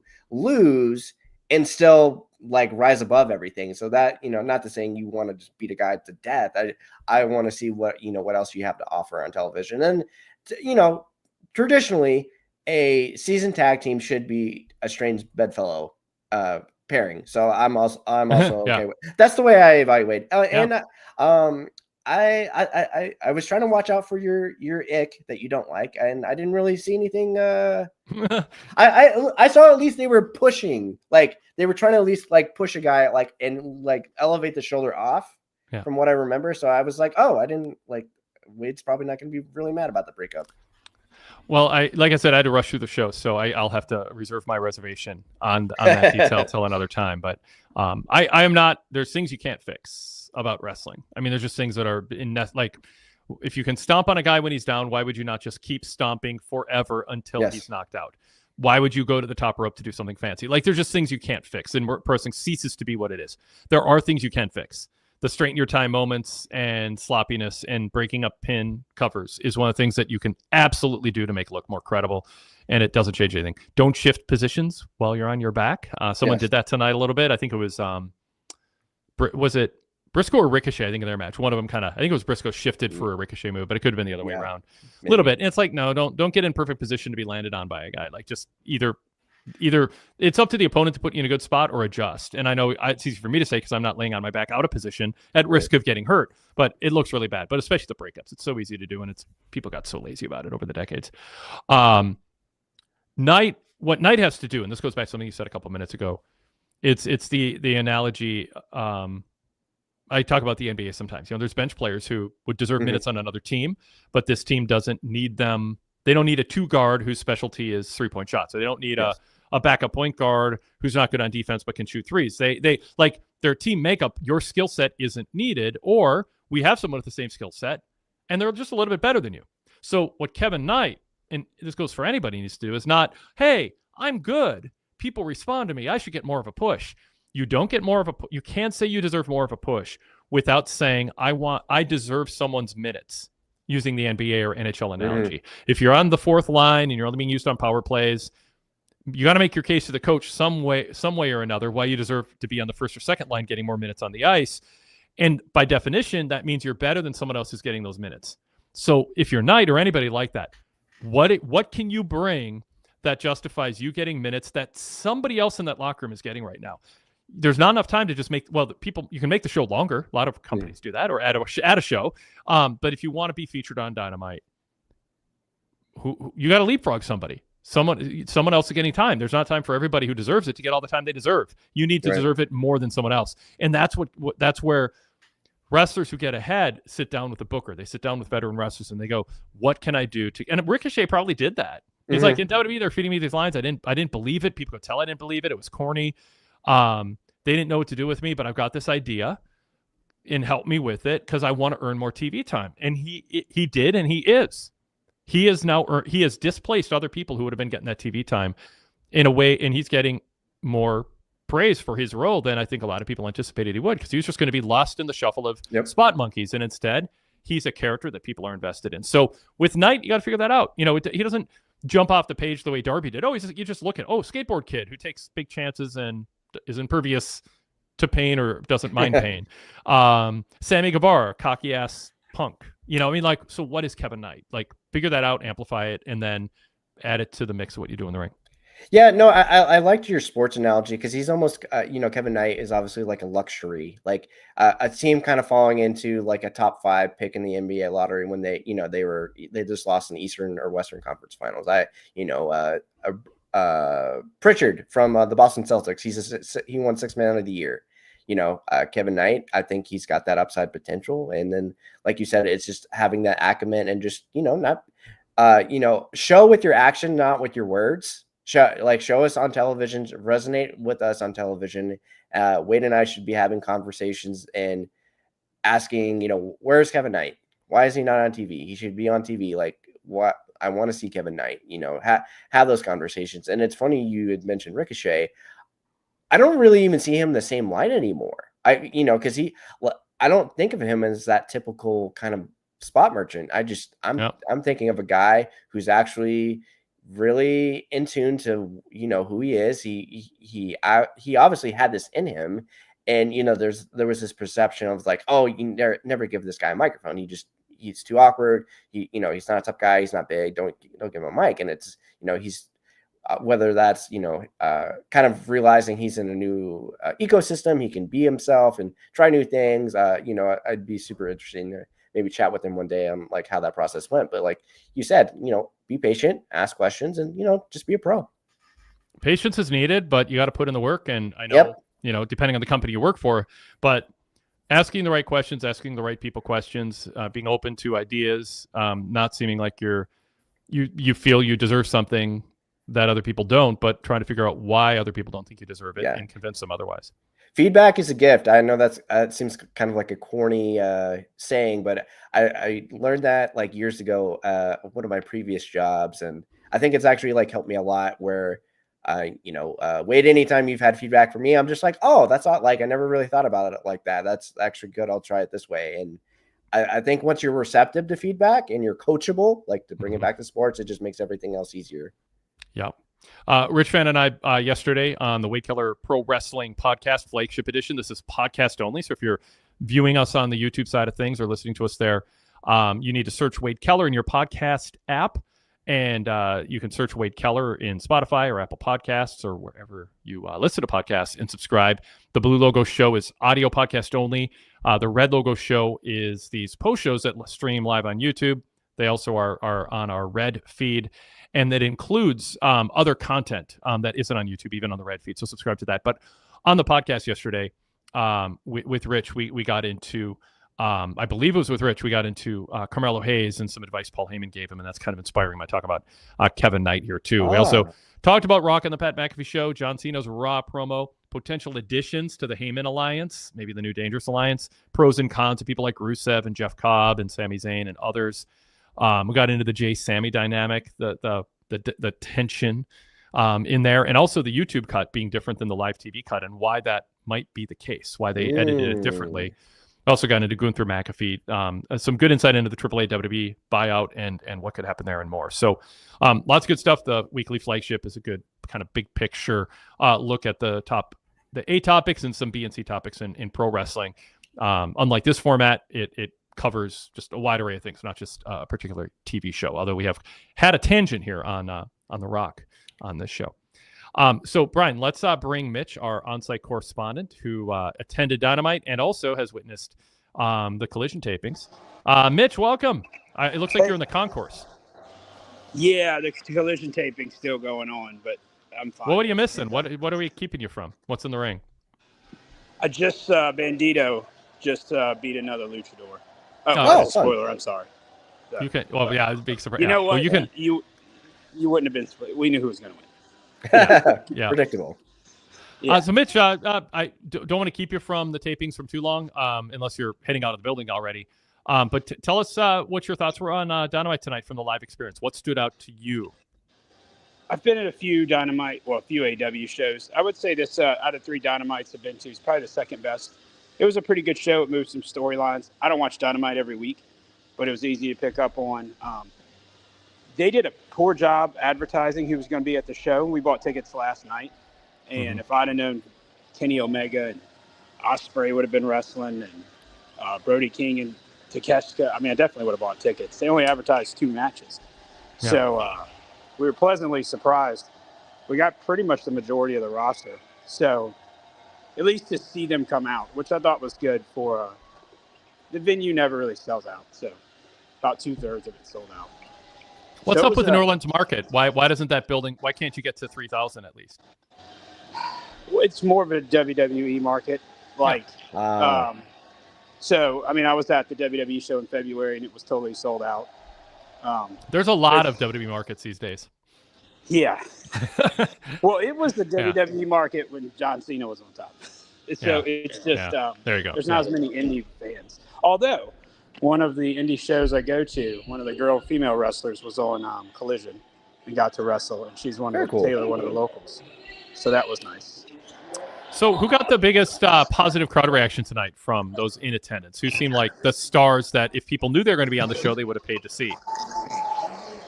Other than Mercedes, who got the unfair speaker chant, I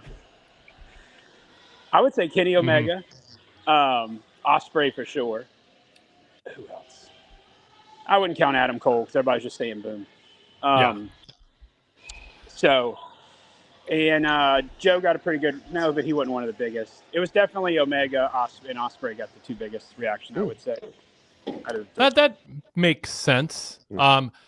Did you were there screens where you could see what was going on TV but not in the ring? Was it set up well enough? Like, did you see Tony Storm, for instance?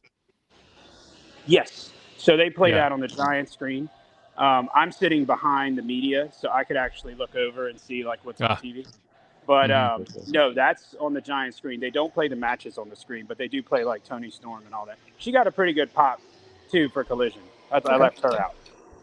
How about Will Ospreay, Chris Statlander, and the Hurt Business? How did they all compare? The Hurt Business got a good reaction. I would say below that tier, below like Ospreay and them, but a high tier. And people love chanting, "We hurt people." Yeah. And then Jay got a really good reaction.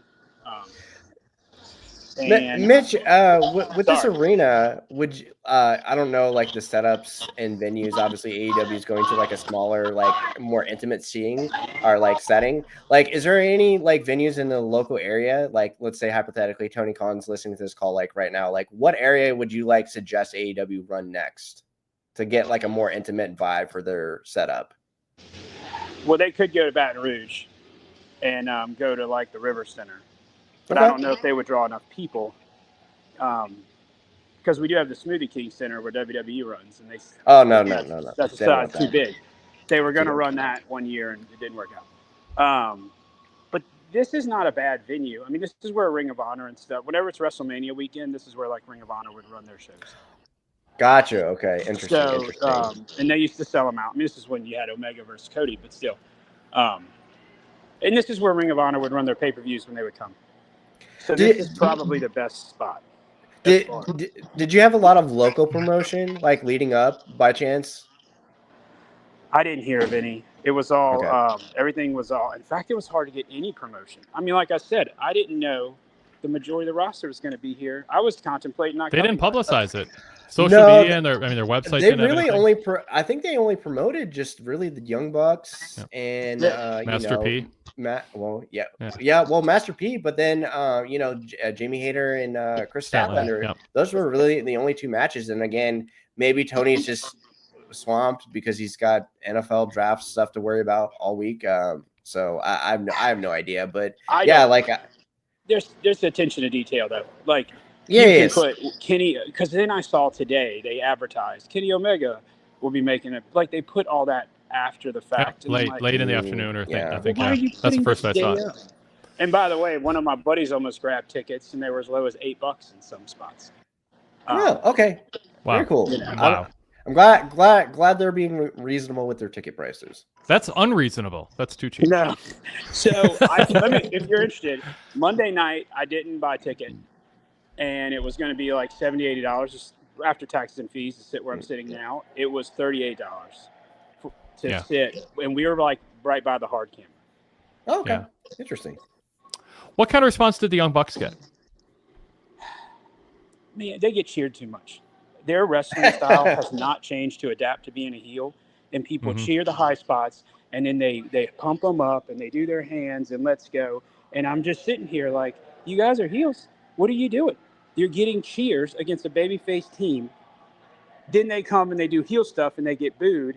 And I'm just like, this is not a gray area. You don't know what are we doing? So they got cheered and they got booed. But they got booed when they said ugly things, and they got cheered when they wrestled because they wrestle babyface style no matter if they're heel or babyface. Did Okada give off a vibe of being royalty, or was he just a guy running out with the Bucks? He was just a guy running out with the Bucks. I think I like him, but no. If I was a regular person, I would have no idea who he was or that he was as special as he is. Because he just came out with the Bucks, and the Bucks even got more shine, which doesn't make sense because they're more on the back end of their career. But I mean, I know you've talked about that. We could talk about that. I mean, oh, for sure. You know, now we're going to All In, me and a buddy, and one of the reasons is for me is the Kenny Okada match that will likely happen. But it's only an 8-hour drop. Oh, that was something they asked. They kept asking how many people are going to All In and how many people are going to watch. And it's interesting. Only 8 hours from here if you drive in an hour flight. Only in quotes. It's still a long drive. Yeah. Well, my mom used to live there, so for me I'm sorry. For me, it's different. Yeah. I've driven it dozens of times. But a good bit of people, I mean, I don't know if they're telling the truth, but a good bit of people seem to, decent amount seem to say they were going. They ignored Double or Nothing. Well, we'll have to get some type of PWTorch live show maybe at Texas Live, Mitch.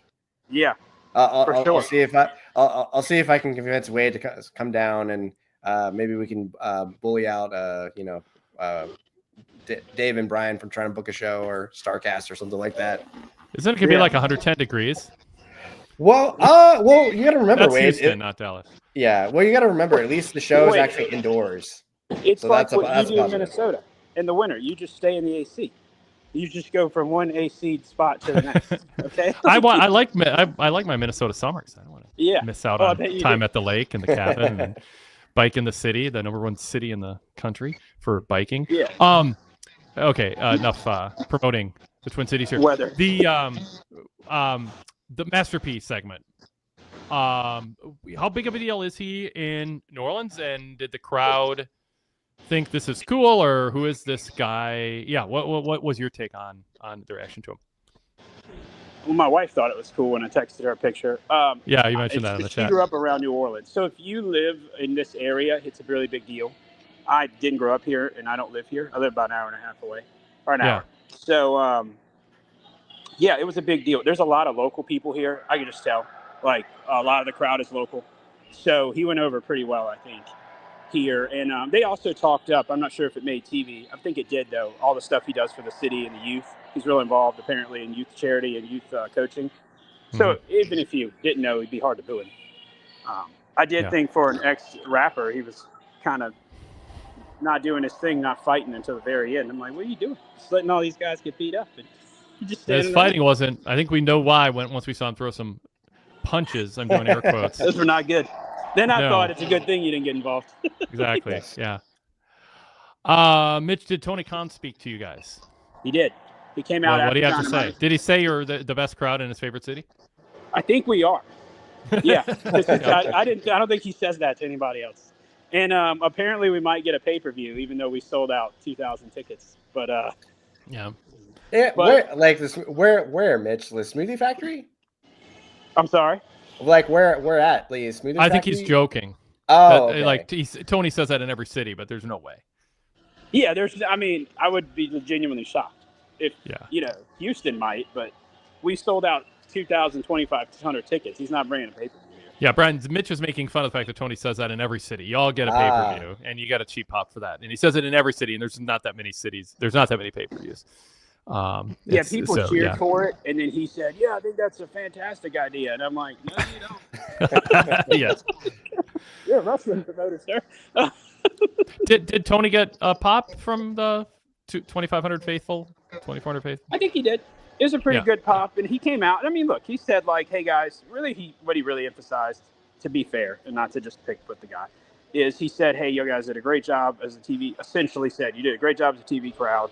We appreciate it. You get to be on TV, and we hope you stay for Collision and have the same energy for Collision. And that was the main push, to be honest. Yeah. It's a weird spot to put him in when people chant, we want a pay-per-view. I mean, what's he going to say? No. Exactly. No, I know. It's just no, you can't have one. Yeah. It reminds me of like in the territory days, like Jerry Lawler would lose his title like in 6 cities in a row over 6 nights because there was no reporting on what happened in the other city. So he'd lose it in one city and then show up with the belt and lose it in that city. Every city felt like they were making history until 6 weeks later when Pro Wrestling Illustrated had to pick a city that was official and then create some sort of cover story for all the others if it got acknowledged at all. Tony can't get away with that because we're exposing his promises, his empty promises in every city. AEW currently doesn't really have a prominent person from New Orleans, right? It was just Ricky Starks. Yeah, we have some, and I'm biased, but we have some really good local wrestlers. I mean, I haven't got one who's a friend of mine. Well, just on the AEW roster, Mitch. Yeah, they have a local. They're just not picking people up. But yeah, you're right. Okay, I'm sorry. I'm saying that there's talent available, but yes, you're right. There is no since Ricky Starks left, there's nobody there. Now Ricky Starks was from like up the road from this arena, so when he was here, it was like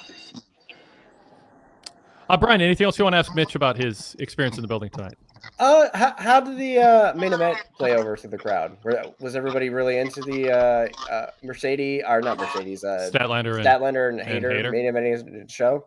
So, I think it suffered from coming after that Ospreay, Brody King, Takeshita match. That match was not only had a lot of energy, but it was a genuinely good match, an exciting match, and a really fun match. And then it ended with Kenny Omega with a big angle. I'm sorry, not Omega. He came out after. It ended with an angle with a beatdown and all this stuff. And then you have two women who they have a good match, but it's a straightforward match. It's really hard to compete with all the crazy stuff they were doing in that other match and all that. And then to say, follow this. Can we call it a big angle when Trent Beretta's part of it? Well, we can do the best we can. We can call it an upper medium. He's talented, but he is like the quintessential like utility mid-card guy in AWA for all of their history and never has had a personality developed other than stuff he did on the indie circuit. And I don't know. I mean, it's just he's all over the place. But I'm just being a mean podcaster. He's just that ingredient you don't need, and if you don't like, you just set off to the side and you appreciate the rest of the meal. Like that's how I kind of looked at that segment. I don't have anything. Honestly, I have nothing against him. It's more of the way he's portrayed in AEW. It's just a utility plug and play wherever you need him guy. Collision. Anything? This is spoiler alert territory for anyone who wants to be not spoiled, or maybe it's not spoiling. It's making you excited about the show. But anything stand out from what you saw of the taping tonight? Well, I will say this: every match that we saw is predictable. Who's going to win. I even made a comment, and nobody disagreed around me. But the matches are good. The Luchador match was entertaining and fun. They did a lot of good high spots. How was Tony Storm and Queen Amanada? That match went a little long, but it picked up at the end. Okay. That's what I would say. That was my thought is, man, this match is going a little long. But then at the end, it picked up, and then Tony Storm won. And then she got a cheer. But it was well worked for the most part. It's classic AEW Collision match setup on Dynamite. Oh, here's someone who hasn't been around in a while, who we know nothing about, completely forgot about, who's never won a match, but she's going to wrestle somebody who's a big deal on Saturday. So tune in because they shared screen time. Oh, and by the way, Wade, she's going to wrestle her for like over 10 minutes and put up a real challenge, even though but we know you haven't heard of her. And this is supposed to be the best wrestler in the company. And she has to really work hard to beat her. Yeah. It's like when those UFC champions barely beat a guy in the top 15. You know how that happens all the time. Exactly. Hey, women's title eliminator match. Yes. Well, she should be eliminated safely. Hey, we like Queen. Put her. Just putting her in that spot. Oh, hey, you're back. Go ahead and have a title. It's like, come on. We already know. Where have you been? Why should we care? What's your skill set? What do fans know about you that should make them invested in you? It's formulaic, kind of lazy, shorthanded booking, but whatever. It's not a huge deal. It'd be nice if Tony planned ahead a little more and built that stuff up more and didn't just treat it as a show, 2 hours to fill. Sometimes some of those matches come across that way, and the wrestlers deserve better. Anything else, Mitch, from Collision? No, and look, I mean, I know I've been kind of picking and stuff. It was overall a good show. I would definitely say if anybody, it's in their area, it's worth the money. as long as you know what you're getting and you have proper expectations, it's fun. And I'm still gonna go to All In because it's gonna be a great show. I mean, if we know they put on great pay-per-views. I just don't watch every week because it's easy to catch up on. Yeah, and that was actually interesting that you said that, Mitch, because for the longest time, I think Wade has seen people in the comments or maybe online or feedback he's received in emails. AEW is too complicated. But like you said, you've been in and out, but you were able to easily pick up what's like, oh, okay, and not just like ask all these questions. Yeah, I mean, there was some stuff where I had to really piece like, okay, MJ, okay.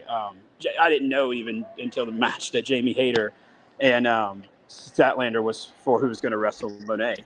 But it's not hard to figure out, and they tell you, so you don't really have to figure anything out. So you're saying listening actually is a helpful tool for a wrestling fan to actually listen. And occasionally they play a video package, and if you watch it, no way, video package. Yeah, I know. So look, I mean, I'm picking, but it's been a fun show. It's worth the drive, it's worth the money, and it's worth keeping up with. And cool. I would say on a scale from 1 to 10, it's probably 5, 6. So probably 6. Cool. Well, Mitch, go see if something fun's happening in the background there. We'll let you go back to your seat. All right, guys. Y'all have a good night. Thanks. Appreciate it. Thanks for taking time out. If you want to be an on-site correspondent, drop me a line. Wade Keller Podcast @gmail.com. Wade Keller Podcast @gmail.com. Raw, SmackDown, Dynamite. If you attend NXT, you can let me know too. I'll let the NXT crew know. Same thing with pay-per-views. I'll let Brandon LeClaire know. Wade Keller Podcast @gmail.com. In the chat, Zach Barber missed my point about Texas in the summer. He says, Wade, you're used to sub-zero temperatures. A little heat will do you some good. That's the point. The weather's great in Minnesota has great weather from April through October. And June, July, and August are the sweet spot. I don't want to go where it's miserable during the peak period of Minnesota weather when it's in the 80s and it's sunshine and we've got great park system. I'm not saying I've never traveled. I want to clarify my quip. It is not sub-zero in June. We have awesome summers and we have 10,000 lakes and we enjoy the hell out of them. And the rivers and everything. So that's what I'm getting at, of course. So if you want me to go to Houston, talk to me in January. Or if you want me to go to Dallas, talk to me in January. That's when I'm game to. Oh yeah, I want to get out of this 12 below zero and 50 below wind chill weather. But talk me out of Minnesota in June and July. It's a little tougher, regardless of the temptation. All right, so just wanted to clear that up. Let's see. People commenting on the. Let me get rid of my email banner there. Rude Dog is like, is Collision still going on? What's going on? Yeah, Mitch was talking to us on the concourse. Yes. Yes. So Zach Barber said Trent in the Don Callis family is like Buff Bagwell in the NWO, complete with his mother as an on-air. Oh my goodness. Good job, Zach. More true than not. Goodfella said, shout out to Stat. That match was good. I ride with her. What'd you think of Statlander, Jamie Hayter? Like I said, that's something I had to speed through in order to go live. So I told you I'd be leaning on you for that match analysis. It was good, not great. I wanted I don't think they really kicked it in the second and third gear. I wanted just like a car crash where, I wanted these women to really display like their power and just kind of just bull rush each other. And that was kind of what I was looking for. And it was very solid and it got good. I just feel like if they run it back, they could definitely hit another ceiling. Hayter's like finish, she looked like a monster. I was obviously a little bummed that Statlander lost again, and she's kind of on this Hangman Pagey arc to a degree because everybody always wants to get behind her, and she has a really good story.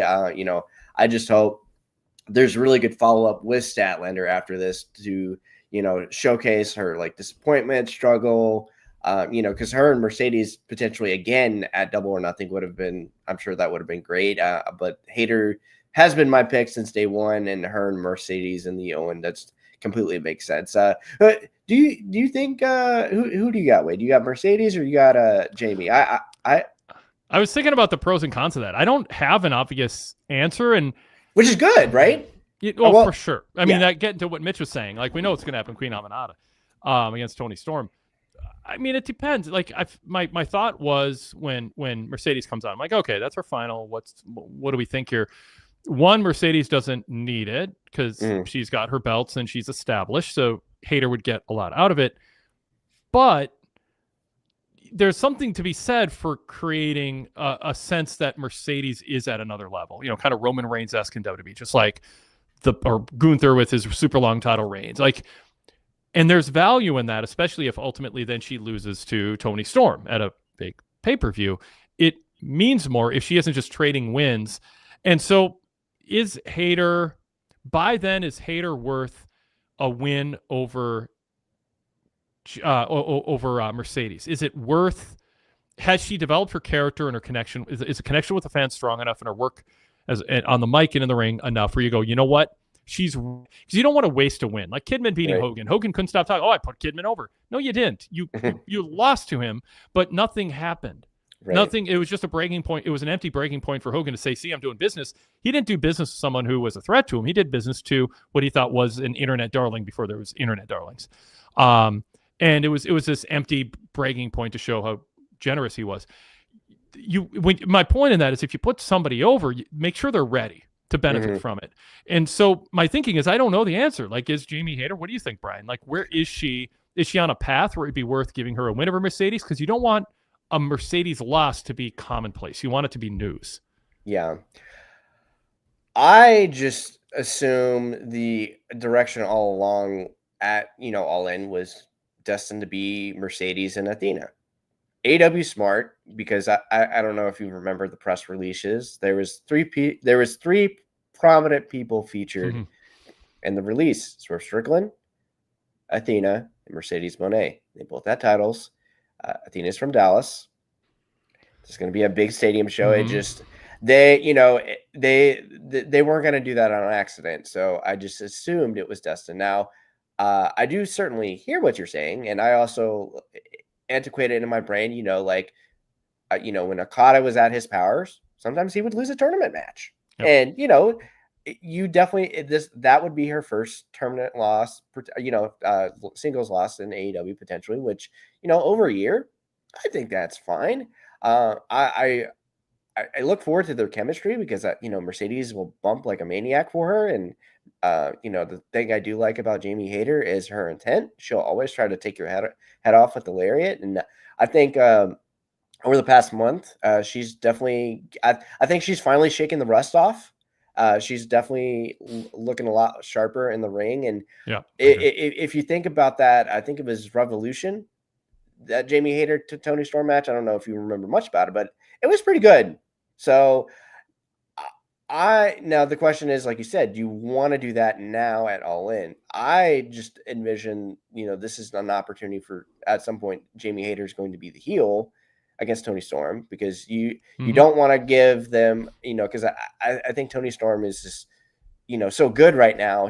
You don't want to have like a tweener city situation where don't make the crowd choose. So I envision Hayter at some point will turn. Then you have that dynamic set accordingly. I just assumed at some point, Mercedes is going to lose the TBS title, lose upwards like the old days with the Intercontinental title. She's going to be the one to beat Toni because, again, this is just been my theory all along. Anytime Toni Storm's been, although she mentions Wendy Reckner and Wendy Reckner responds, I feel like that's been code all along for Mercedes Moné. Interesting. Yes. I mean, I just a thought. I feel like ultimately, somebody can lose upwards. I don't think wrestling has done like a very good job of doing that. But I mean, anytime, Brett lost the IC title, it's just like, oh, you knew a guy, you knew that was going to be okay because they were going to be the next guy. So that for me traditionally seems like a pathway. But like you laid out, a good opportunity. Like, God, should Mercedes just have all the belts? I mean, should she? I mean, I'm not saying it's not a bad idea, but I'm also trying to look at, what they tease and, have they decided to pivot at all? We'll see. Yeah. Some opinions in the chat on this. Zach Barber says, if Hayter wins, it avoids the problematic Tony Mercedes champion versus champion That is match. also true. Yeah. Then let's see. Goodfellow 1422 said, Monet is winning. That said, they have handled Jamie Hayter horrifically. She was white hot at one time. King of Strong Style agrees. Jamie has been mid since they brought her back on the pre-show. But Zach says that Hayter Storm match ruled. There are times in AEW, it's one of Tony Khan's weaknesses as a booker, where he thinks, job's done. Jamie Hayter, look at her. What more can we say? She's one of the better hands.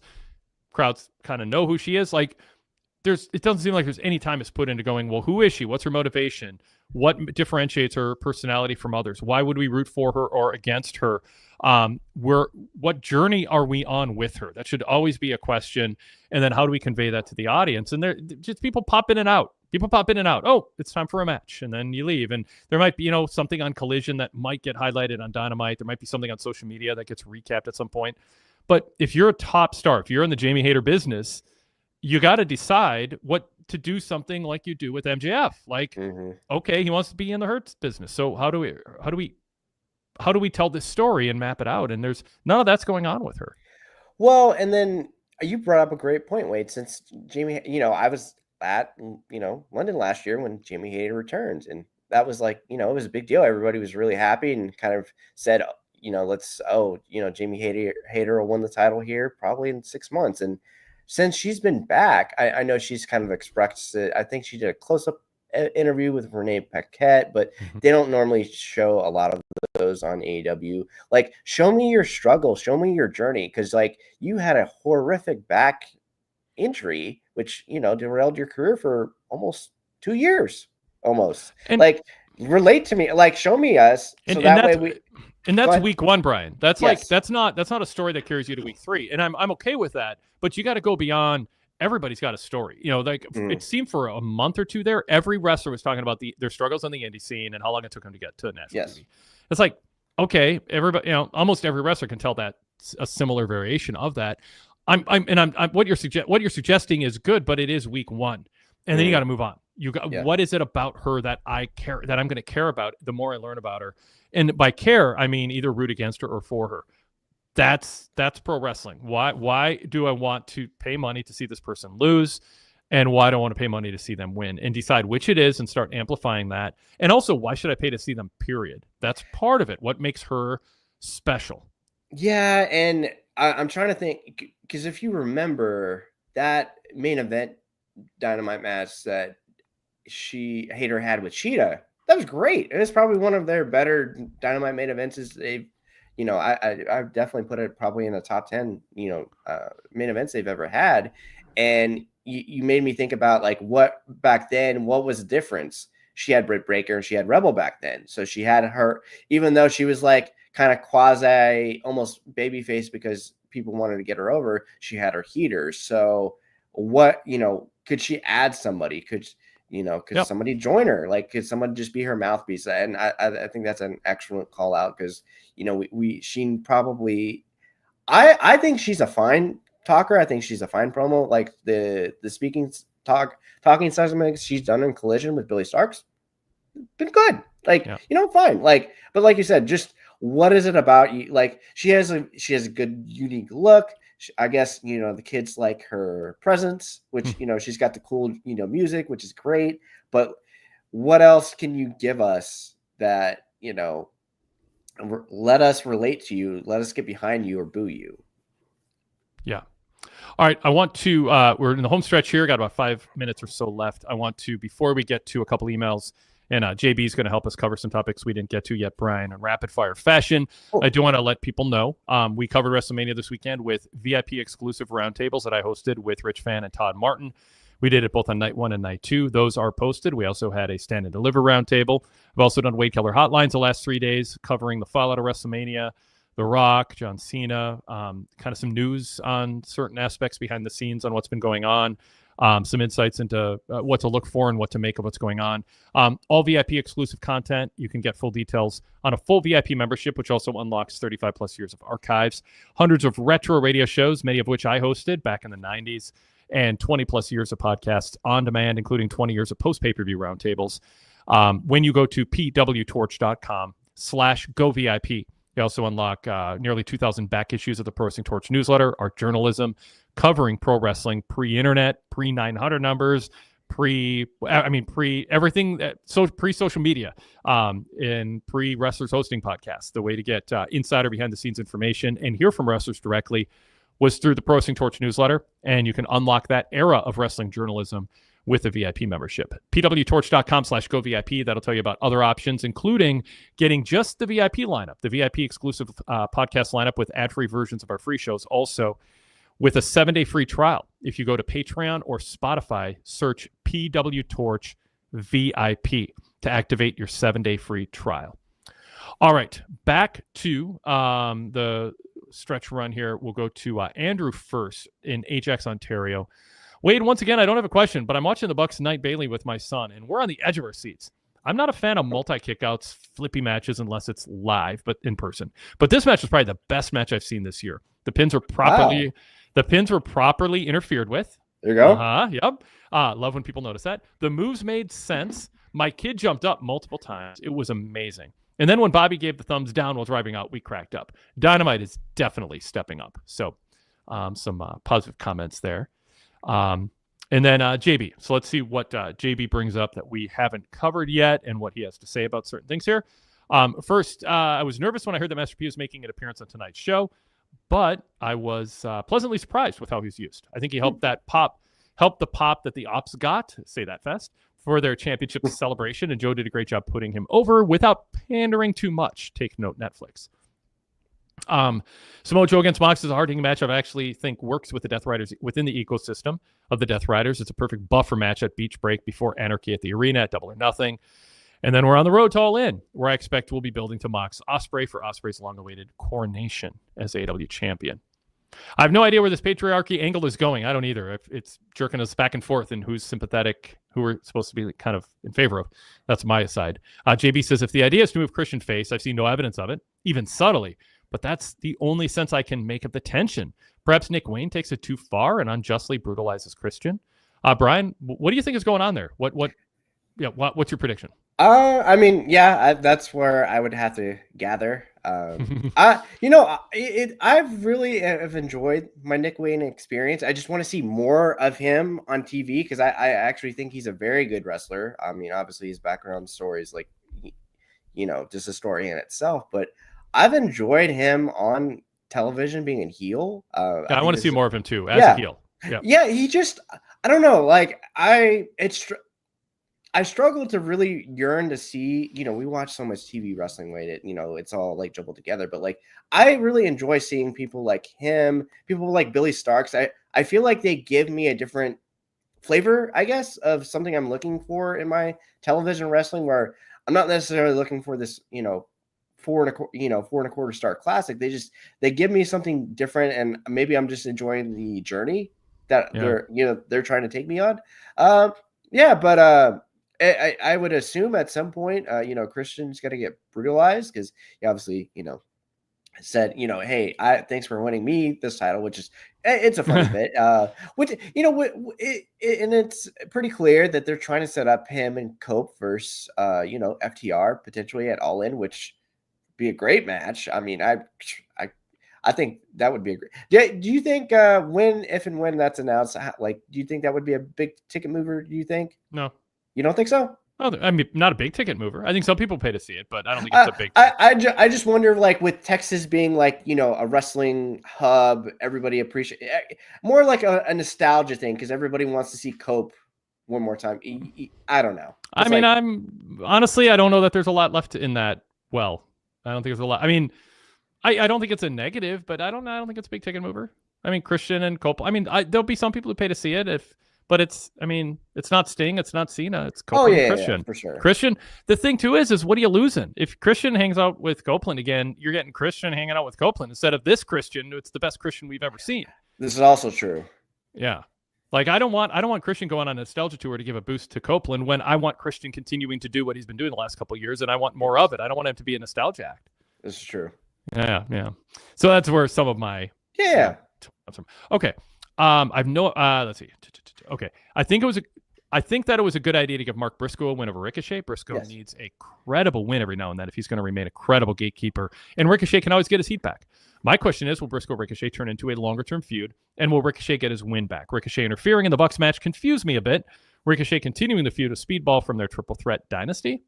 So, Brian, quick thoughts on that. Quick. I mean, they're obviously going towards a Kevin Knight and Ricochet feud. I don't know if they're going to necessarily follow up Briscoe and Ricochet again. I think that was kind of just more to get Briscoe on TV to get a win. Yeah. Was it a good idea to have Stokely Hathaway point out all of AEW's inconsistencies in terms of kayfabe punishments? That was a remarkable moment tonight. Like it was. I like that a lot, actually. But the problem is, you want to draw attention to that stuff, like all the stuff that wrestlers get away with, that is just like scissors. I mean, I just roll my eyes at that. It's just so dumb. No one's going to stab anyone with scissors on a wrestling show, so stop wielding them. We know no one's going to get stabbed. Yes, you might pretend to get stabbed, but that's not realistic. I think it's always entertaining for the heel to justify like unjust situations, which is like he's got a point. I mean, what can you do? What a heel. What do you think about that pairing long term? I'm okay with it. It's interesting. Yeah. I mean, it's kind of, it's interesting. I mean, FTR are talented, but I kind of like the idea of them having a different kind of voice in the mix with them. So I'm giving it a Shelton Benjamin thumbs up right now. All right. Yeah. They bribed me with a watch, is what I'm saying. Definitely not the women. Let's see. They really needed the FTR Rock and Roll Express angle more. They needed to give that angle more breath before the run-in and jumping to a commercial, a chronic issue with AEW. Yes, I would agree. I would have wanted a little bit more time on that. Yeah.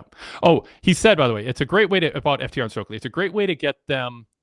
I don't think it's a bad idea to pair them. It's a great way to get them real heat instead of getting cheered as cool guy heels. Dax isn't a bad promo, but Cash could use some work, and Stokely can carry the extra load needed in the meantime. So I don't mind Cash I think he's an okay. He did okay tonight. Yeah, like I want to hear more of him because Dax is obviously.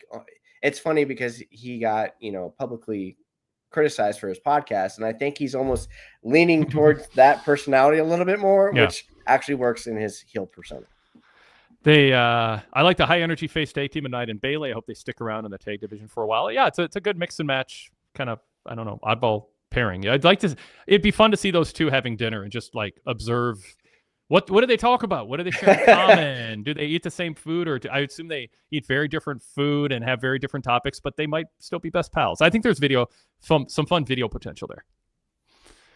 All right. Overall, I had the MJF Hangman backstage interaction a thumbs up, but one thing I think MJF needs to move away from calling Hangman a choker. Doesn't ring true. Hangman's a former champion.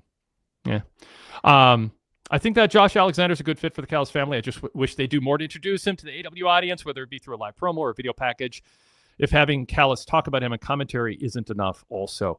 Does the Callis family have too many members currently? It's a cluster of Mitchell in the chat said like a combination of like Devastation Incorporated and I think the Gary Hart family, I think he said. So yeah. You know what? But if you look at it, this is probably the most credible faction Callis has ever had, if you think about it, because every other incarnation. I mean, the Elite's like their own thing, but if this is truly the Don Callis family, and they've had to pivot a couple times with injuries with Cage and Davis, so they've had to kind of like reintroduce some new members, and they'll have to get a bigger table at some point. I was say I need them to be. We were talking about the Dangerous Alliance and the chemistry, and everybody has a very a role, like in the Bloodline, in the Dangerous Alliance back in the day, Bobby Heenan family, the Sheik's Army that I grew up with. Like everybody has a certain distinct role in the group, and we need that to be established to get them all on camera together more often. And so we get a sense of who is it and how do they interact with each other. All right, and finally, I want to see Alexander Takeshita versus the Hurt Syndicate for the tag titles at some point in the near future. Could be an improvement over what they were building between the Murder Machines and the Hurt Syndicate before Brian Cage's injury. Interesting. Yep, so I'm seeing if there's anything else. Yep, cool. All right, Brian, let's sign off there. Okay. Thank you. Thank you. Fun conversation. Good having you on. It was. Yep. Thanks to everybody in the chat. Thanks to our on-site correspondent. Thanks to our emailers. And if you haven't gotten your fill and you're listening to us on the podcast side or on the YouTube side, go check out this week's flagship. Rich Fan and I talked for a couple hours about a lot of fun stuff coming out of WrestleMania weekend, including the Dangerous Alliance, the potential new Heyman group. So go check that out. Thanks again, everybody, and we'll talk to you all next time.